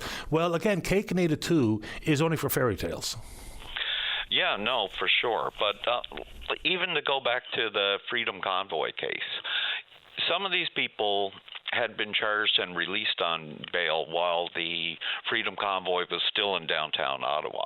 Does that mean politicians can't say anything about the Freedom Convoy because some people have been charged? No, because what I'm talking about is very specific cases that are in front of the courts. The public docket has been released. We understand what's been adjudicated for 2 defendants, not the broad stroke of a protest and everyone involved therein, because not everyone there got charged with anything. Well, what about like these cases in Ontario where somebody's been charged with sexual assault? They're out on bail despite the fact that they have 3 previous sexual assaults, and the parole board said they were a pretty significant risk to reoffend. Can a politician comment on that bail decision? I think politicians can and do talk about bail reform all the time. Some of it may be spurred on by one case or another, but that's where I think we're better served by elected officials, is if we need to talk about bail reform, simply hanging our hat on one case overlooks the other cases across the country, which might be very, very similar, but it might not be what motivates your so-called voting base. That's where I think politicians can do us the best, is talk about the broad strokes of the parameters for bail, conditions of bail. If we dig in on one case, then we're overlooking the general concept of how bail works, who can or should be getting or granted bail. That's kind of where I come from on it, because getting in on one case is, once again, it's wanting it both ways. You can't comment when it's something involving your government in the courts, but you're willing to when we talk about specific cases that are yet to be adjudicated in the courts. Okay, let's go back to Ontario for a minute, where they have ongoing problems, let's say, with the tow truck companies and organized crime, or with gang violence, or with vehicle theft. I mean, if you're going to talk about bail reform and not cite a few specific cases, are you really informing the public, and are you affecting anybody's rights to a fair trial? I'm not saying that I disagree with anything you're saying. I'm just saying that it can be more complicated once you get down to cases than it is to just state the general principle, which I think everybody agrees with. It's a question of where you draw the line. It's good conversation and excellent questions put forward, or scenarios put forward. What I would say to that is, you don't have to look to something that's in the court today to make a specific case point. If something happened 5 years ago and has now been fully concluded in the court of law, it's still a good example, because bail reform has not happened in, say, the past 5-10 years. So as opposed to something that's going on today, you can say, well, what about this guy? He was deemed a risk to reoffend, and he was released early from prison, and or he was granted bail, and then he committed a crime, and now he's in prison serving time for it. There's still a clear example, but that's already done. That's a done deal. The case has been closed, as opposed to the case that has not been closed today. Yeah, no, I think those things are well worth discussing. Absolutely. No doubt about it. Absolutely. Well, bail reform is required. And in this province, we talk about catch and release, and there's a lot of truth to that. No doubt about it. I'm glad I'm not a judge. And on top of it, people don't want to hear this, but this is actual facts on the ground. For some people that get released, there's actually nowhere to put them. You actually have somewhere physical that someone needs to be, remanded. And 60% of the people at HMP are on remand. They haven't been convicted of anything. It's overcapacity all the time. The lockup is full to the ceiling. So I get it, and I'm frustrated with it too, especially when you hear so-and-so granted bail, breach of prior conditions, and and a record as long as your arm. But until there's somewhere to put them, which I think is why the new penitentiary is going to be so big compared to this one, 395 beds. We should actually have a remand center that maybe can hold 100 as well. When we try to divide between the really serious potential offenders and the maybe not quite as serious. But I think bail reform is an important conversation. Well, I don't want to tie up things too long, but okay. I think people might be over-optimistic about bail reform. There was a major bail reform package 10 or 15 years ago under the Harper government, and the Supreme Court of Canada struck all of it down. So the only way the Supreme Court of Canada is definitely leaning in favor of releasing people rather than public safety. They've come out and said it in other cases. So unless somebody really wants to use the notwithstanding clause, it's really going to be beating your head against the wall unless the court significantly changes how they look at things, because they said everybody's got to follow what they say. Absolutely right. And I suppose there may be a shift of time and mindset at the court level, and it might be quite obstinate to reject any bail reform conversation, even at the Supreme Court level, which I know people have to abide by. That's the end of the road in our system. Might come off the news. Always appreciate your time. No problem. Talk to you later. All right, take care. Bye-bye. All right, let's take a break. When we go back, we're speaking with you. Don't go away. The Tim Powers Show. Join the conversation weekday afternoons at 4 p.m. on your VOCM. Welcome back. Let's go to line number 5. Walter, you're on the air. And how are you now, sir? Grand today. Thanks. How about you? Oh, I apologize for your phone problems. I wanted to just take a quick second to call in and encourage people to, we all have cards in our wallet, and we're all trying to stretch our dollars as far as we can these days because our disposable income is not as strong as it was 10 years ago. But a card I have in my wallet that gives me the greatest benefit by far is my Newfoundland and Labrador Public Libraries card. And if anybody wanted to avail of DVDs or audiobooks or Braille or even musical instruments here in the city of St. John's, your library card is free.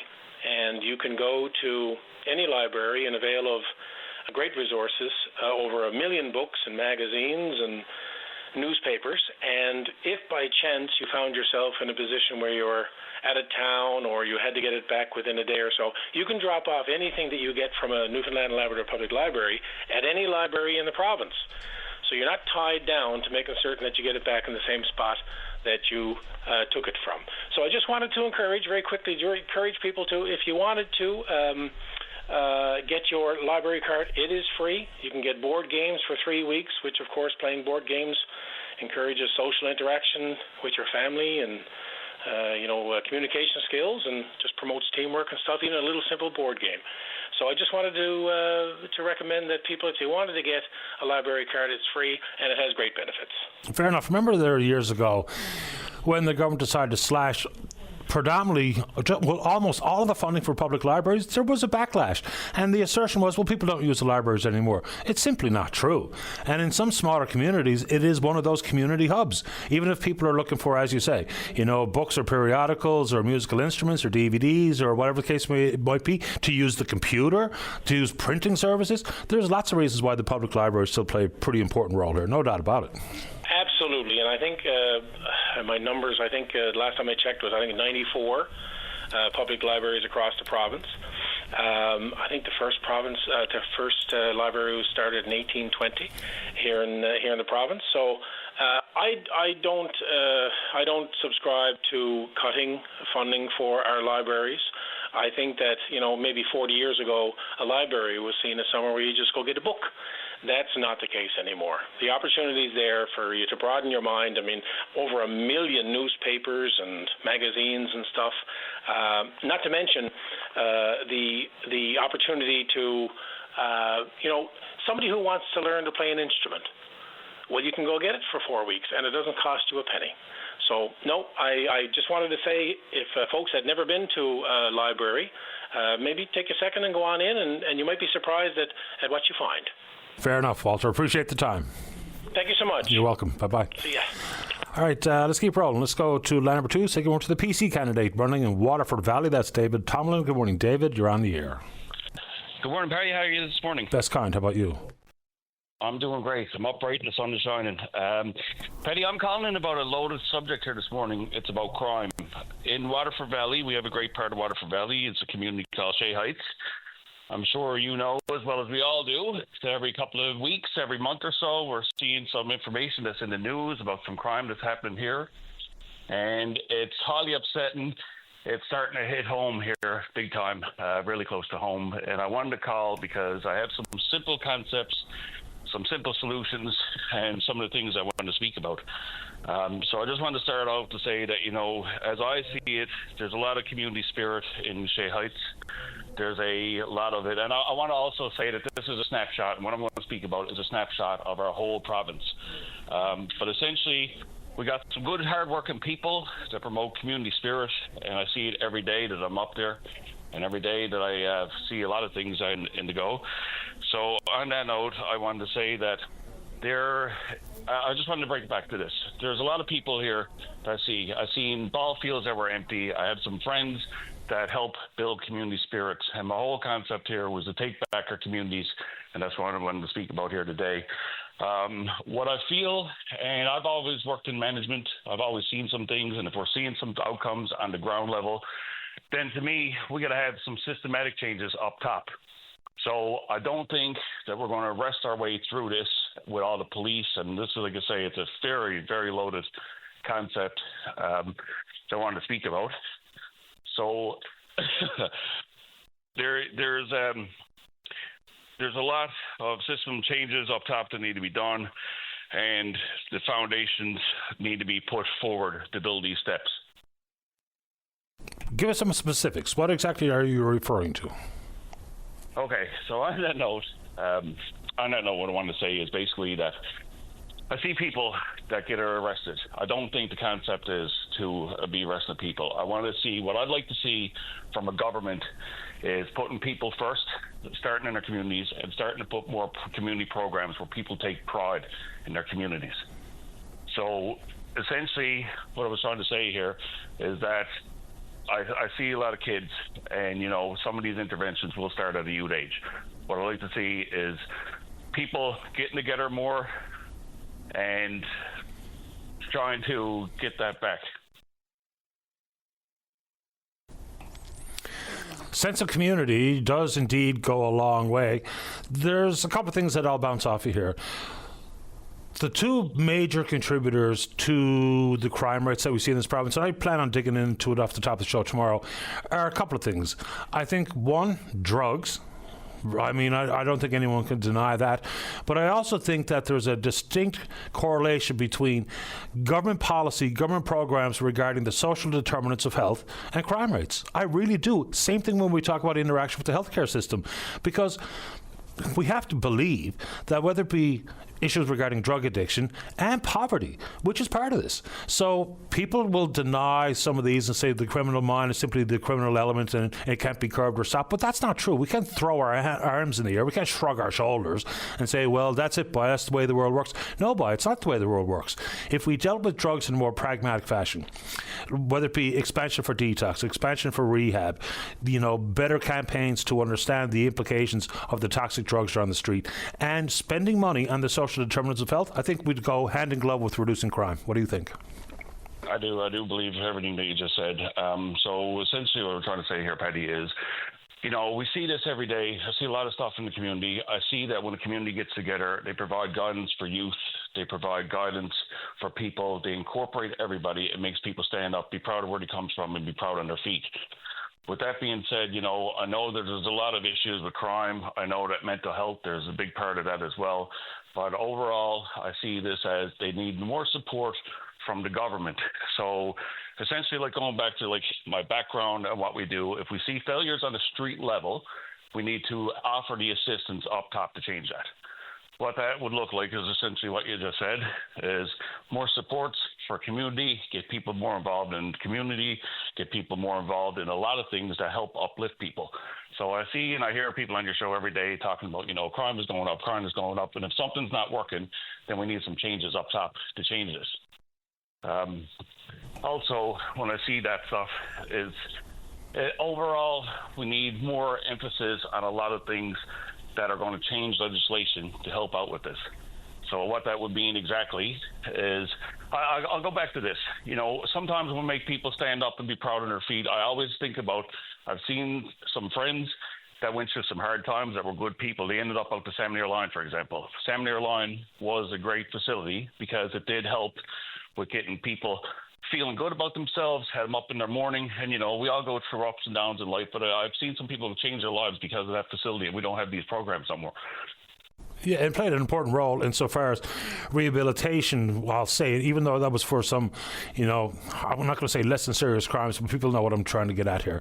So that's important. But, I would also have to dig into the numbers to see what the recidivism rates look like. Because if we're not doing anything to actually rehabilitate people, what do you think is going to happen? If they're coming out worse than they went in, what's the likelihood they committed another crime? What's the likelihood they committed more serious crime? So recidivism is part of this crime rate conversation, I would think. Definitely, I would agree to that for sure. And we do need more emphasis on a lot of those supports, a lot of it. I don't think the answer is to go around handcuffing. By the time we get to handcuffs and by the time we are sending cop cars at the door, I feel the system has failed. And I'm okay with saying failure, because some of the failures, when you look internal and look within, you identify what you need to do to better these outcomes. There's wonderful police. I have a nephew, or not a nephew, I have a cousin that joined the RNC because we all do believe in a better performance and a better tomorrow. But essentially, going back to that, we need to help with this up top. We do need systematic changes, big time, majorly. No doubt about it. It's a structural issue. It's a systemic issue. It's not as simple as, well, you hire more cops. Hire more cops. Look, police presence is important, to make sure we have enough resources on the ground to do the investigative work. Absolutely.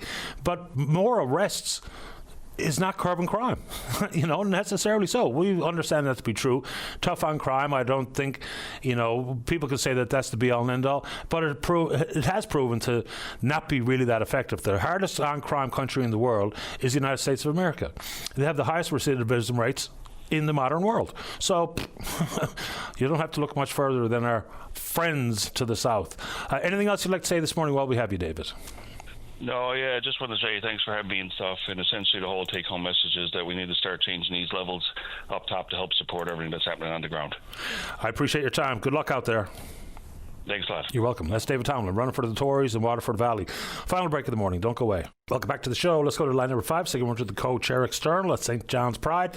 That's Eddie St. Gore. Eddie, you're on the air. Hey, Patty. How you doing? Doing great. How about you?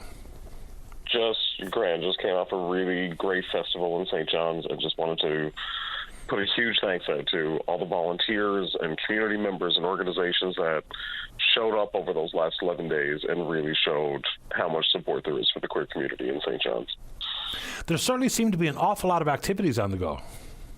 Yeah, programming increased this year by about 50%. So we had 36 events taking place across Metro over about 11 days. And that doesn't include the events that the city of Mount Pearl did for Mount Pearl City Days, and the town of Torbay did their own events that kind of lined up with the festival. So it was a pretty busy couple of weeks in St. John's. How do you deem something like this week a success? What constitutes success? I think when you see people showing up, when you see people coming out to the different kinds of events, and we had a really big variety of things that were happening, and when you see people showing up and you get people reaching out and coming up to you at different events saying what aspects of it that they really enjoy, and people talking about 2026 already. We had a lot of people over the course of the festival come up and say, this is really great, can I get involved, can I help for next year? And I think those are the markers that we look out for and kind of take heed from. There's always going to be pushback. How did that look or feel or sound this year? I mean, I had one incident from a tourist was eating at a patio downtown, and said that, and this business had pride flags up and different things for the festival, and said that they had people drive past them, whip eggs at them, and then start yelling profanities. And I think that was kind of the one incident that we heard of, but I think it's really indicative of how emboldened some people are. And the worst of it all is that's the story that tourist brings home. So I think that, like, as much as we're not seeing a lot of the violent rhetoric or the violent actions that we're seeing south of the border, I think it is an important moment of pause to realize that this kind of hate exists here in our city and here in Metro, and that's why we have these festivals, to kind of push against that in spite of it. What I think is lost in that is that for someone to act like that, as opposed to if you don't appreciate it or you don't applaud it or support it, ignore it. But to behave like that, they're basically just making the argument for why Pride exists. Exactly, and that's why we do it. And it's the same thing that we saw with what happened in Grand Falls, and we saw that community say, "No, enough of this. We're not going to be pushed back because of this." And what it does is you see more people come out, and I think that's what we need to keep seeing happen, is that people from outside of the community and allies and just different neighbors saying, recognizing that you've got a community of people that are facing this on a day in, day out basis, and coming out to show support in spite of that, because I think that really makes people feel welcome in their communities, and that kind of gives them that reassurance that they need. Eddie, so I'd imagine with the wave of events that were this year, these events don't pull themselves off. So how quickly, or is planning for next year already started? It kind of we're at that stage now where we're kind of in that moonlight phase where we're talking about different things that worked and kind of changes we want to see and how we can approach stuff for next year. So we'll take a couple of weeks off now. There's 9 people kind of on the board that volunteer their time to put this together, and then probably around the winter we'll start to see more outreach events happening to see who has different ideas and what do they want to see. But we have funding applications that are due to Ottawa, I think the first weekend in October, so we don't get that much breathing room. And there's also a lot of discussions to have with different levels of government about, well, how do we kind of make this sustainable? We know that people come out for these things. We know people enjoy them, and that it has a big community benefit. So how do we structure the organization? How do we structure these kinds of festivals so that we can continue to have them without people volunteering and kind of reaching that level of burnout by the end of this? You mentioned government funding. I think people would be curious to know how much government funding goes to this particular Pride event or Pride Week. Quite a bit. This year there was, and that's kind of why we got to talk about the sustainability of it. So there was, I think, between $80,000 that came in from Ottawa, between Ottawa and the provincial government, and that, the festival budget was double that again. So although it is a big help, and we are really appreciative of it, we know that if there's a change in government or there's a change in politics, that funding can be precarious. I mean, we don't have those indications from the province right now or from Ottawa right now, but it takes a lot of effort to secure that funding. You get notified on timelines. We don't do spending projections on money that we don't have confirmed. So a lot of times that funding comes in within the last couple of weeks, and then we have this scramble of, okay, how do we make use of this, and how do we make sure that there's the biggest community benefit that we could give. But it does take a lot of work and a lot of effort to bring together. But there's also benefits that come. There's benefits that come to the broader community. Like, we brought 5,000 people into downtown on a Sunday afternoon. We had lineups from food trucks. The convenience stores were going. There's people who rent hotels and accommodations while we're here. So there is a broader benefit that kind of comes back from these kinds of investments. Fair enough, Eddie. I appreciate your time this morning. Awesome. Thanks, Patty. You're welcome. Take good care. All right. Thanks, buddy. All right, bye-bye. Eddie Sencour is the co-chair external at St. John's Pride. Final check-in on the Twitter box here this morning. We're a VOCM open line, you know what to do. And Walter called about libraries and utilising libraries. They also have an app, which I forgot about. So it's library.ca is an application that you can use for the Newfoundland Labrador Public Libraries. Final check on the email. We're openline at VOCM.com. Plenty there. If you don't get a response from me right away, there's a lot of emails in there that I try to sift through as best possible, and we'll get to yours sooner than later. All right, good show today. Big thanks to all hands, and we will indeed pick up this conversation again tomorrow morning, right here on VOCM and Big Land FM's Open Line. On behalf of the producer, David Williams, I'm your host, Paddy Daly. Have yourself a safe, fun, happy day. We'll talk in the morning. Bye-bye.